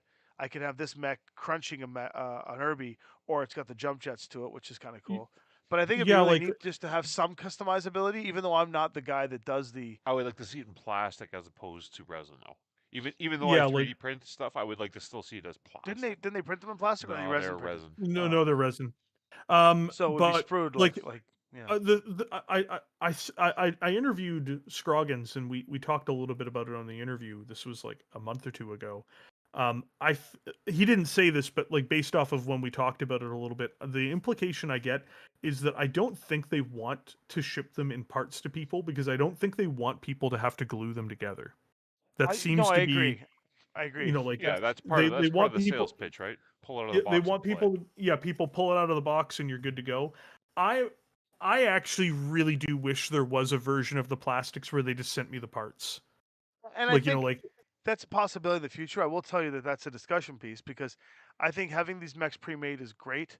I don't think it would hurt if they did a line of pre-builds, or sorry, not pre-builds. These are pre-builds. If they did a line of parts where you just yeah, get because like bags of like here's 15 different Gauss arms for 50-ton mechs. You know what I mean? And then you just swap them. you'd probably have to like the way that they're made though. You would actually probably have to buy individual mechs in parts with the extra parts. So that means like with the Highlander you're talking about, how you'd want different pieces for it, you would have to buy a plastic Highlander in its entirety.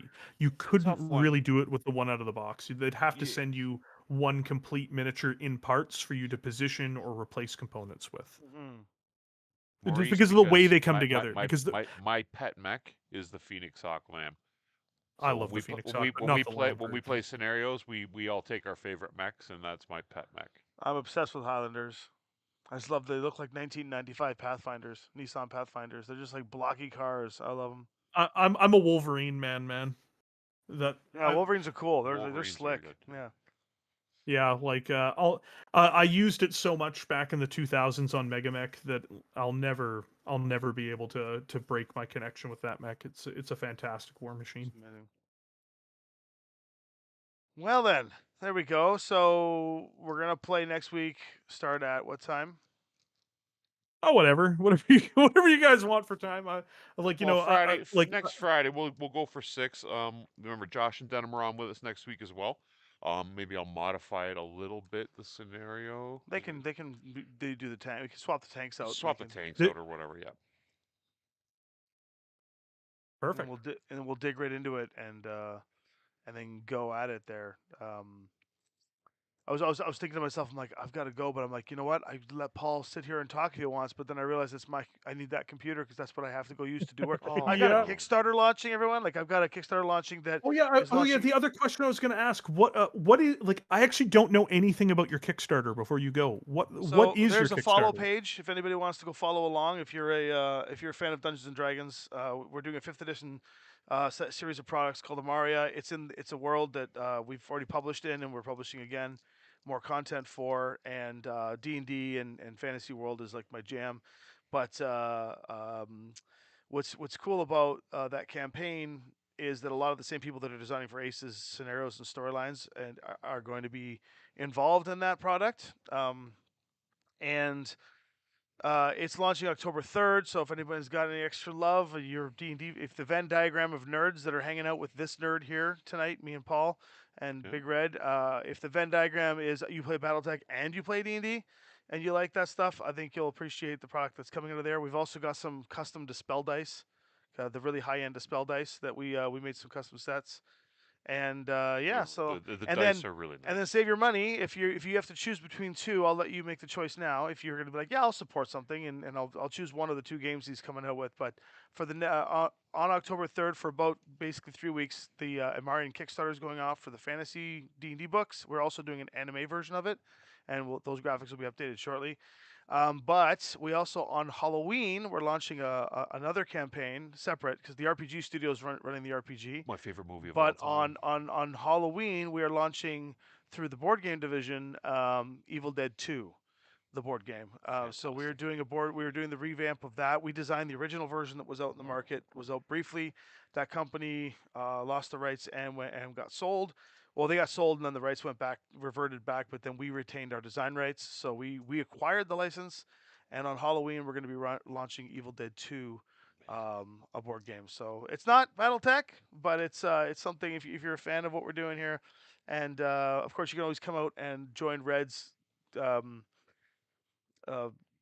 Destructo disc of trying to just ruin us on Wednesday nights when we play in Amaria. So some of those characters that you see, like the wolf. I don't know what I don't know what you're talking about. I've done no such thing. I have only attempted to help the dungeon master. No one ever thinks of the dungeon master.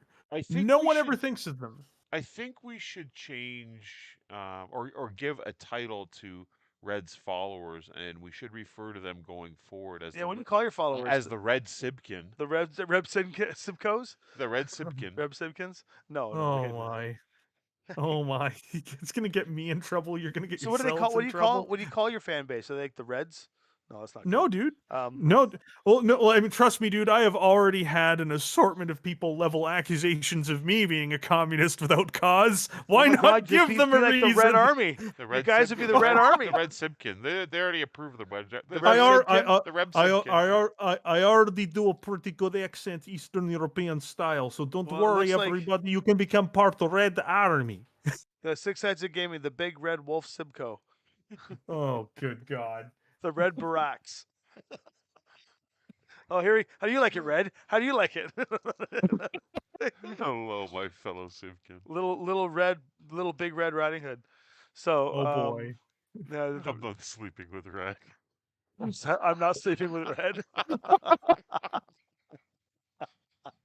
Listen, what happens in the Sibco stays in the Sibco.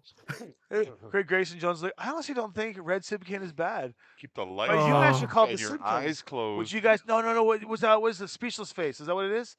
What is it? Speechless face? Or yeah, the speechless. I divorced myself. I divorced myself from this.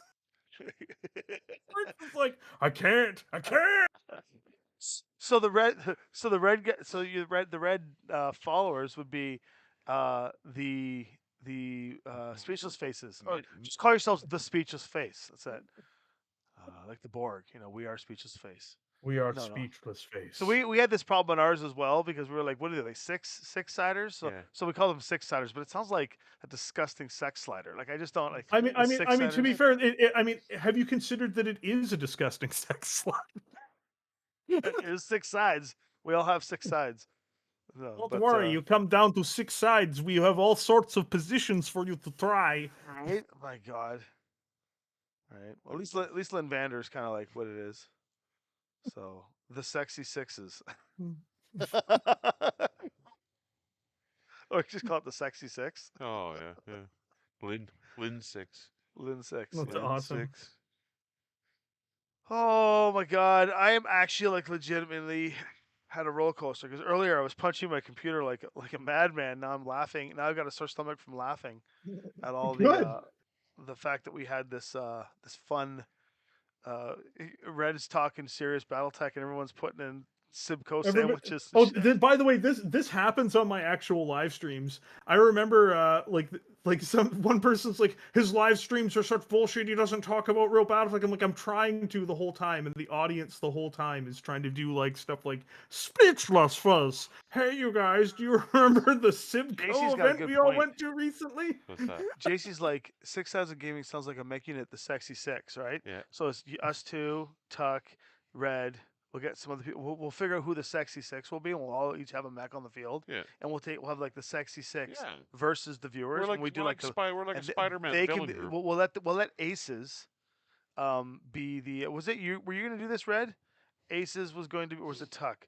Somebody was gonna have use Aces and have the audience vote how the Thunderhead, Chris of Thunderhead. Chris of Thunderhead, yeah. That's a really good idea. So Chris of Thunderhead should be part of the Sexy Six. And we should have the Sexy Six, a big event versus the world, and have the audience work with the Aces deck to make it difficult for us. Yes. And we have to see who of the Sexy Six can last.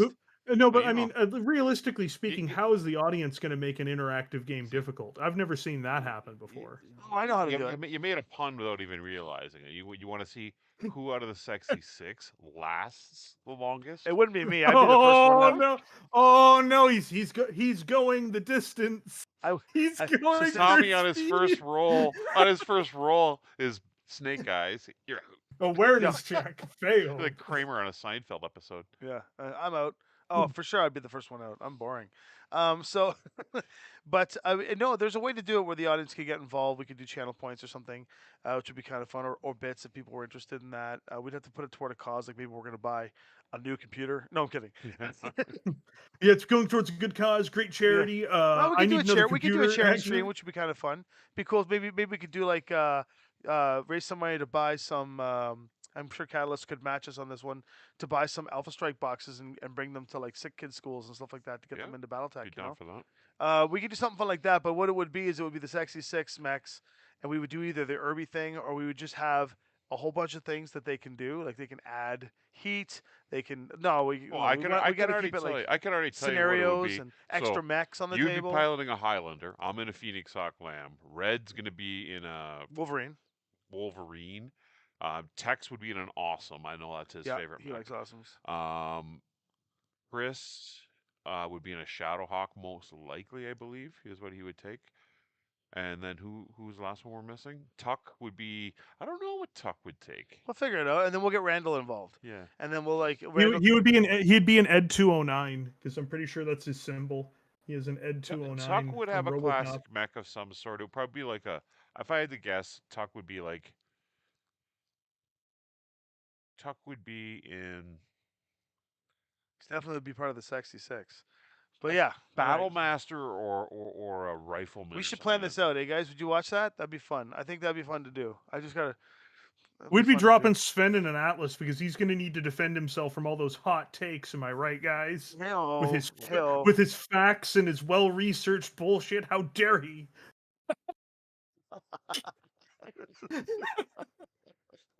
I know I'd be the one to survive because my Highlander would just be hiding. Hidelander would be hiding all over the place. Yeah. Hidelander. Yeah, the Ed 209 or the monitor does look like an Ed 209. Yeah, that'd All probably be right, the closest. it was born here tonight. We're gonna start planning the sexy six scenario. We just got to figure out who the sexy six are. Don't forget to like the stream, you guys. Liking Oh, the thank you, stream yes. helps. Yeah, It helps. And thank I you to all those sincerely that mean it. subbed in on both Twitch and on YouTube, and for all of the donations. It's been wonderful. Thank you. It's gonna and thanks, goes a long way. thanks to our sponsors as well. Thunderhead Studio, Gale Force 9, GF9, Catalyst Game themselves, you know. the guys at Foam Brain Dice. And I'm sorry that you guys didn't get a chance to see the game tonight, but this was actually very nice. Big Red, thank you for the suggestions. Let's just do a Well, battle yeah, because talk like kind of thing. at the end of the day, like I'm like, man, let's just chill out, dude. Like it's gonna help bring everything to equilibrium. It's gonna be fun, and on top of that, people really just want to hang out and talk BattleTech. Like they love watching the games and stuff too, but a big part of it is people just want to talk BattleTech, talk about what's going on, talk about what's new, talk about what's cool. People are in for that. Yeah, we got a good jive tonight. It was good. I think it was a good balance of Big Red talking seriously and Paul being a jabron in the background here laughing. Meanwhile, I'm pulling my hair out on tech. So, yeah, well, good. Well, at this point, I mean, I do have to get moving because it is 1 a.m. for me here. And I got an hour drive to get home, So, well, everyone, thanks for watching the channel. Don't forget to like. Don't forget to go if you're here on Six Sides, go check out Red's channel. And if you're here from Red's channel, thank you so much.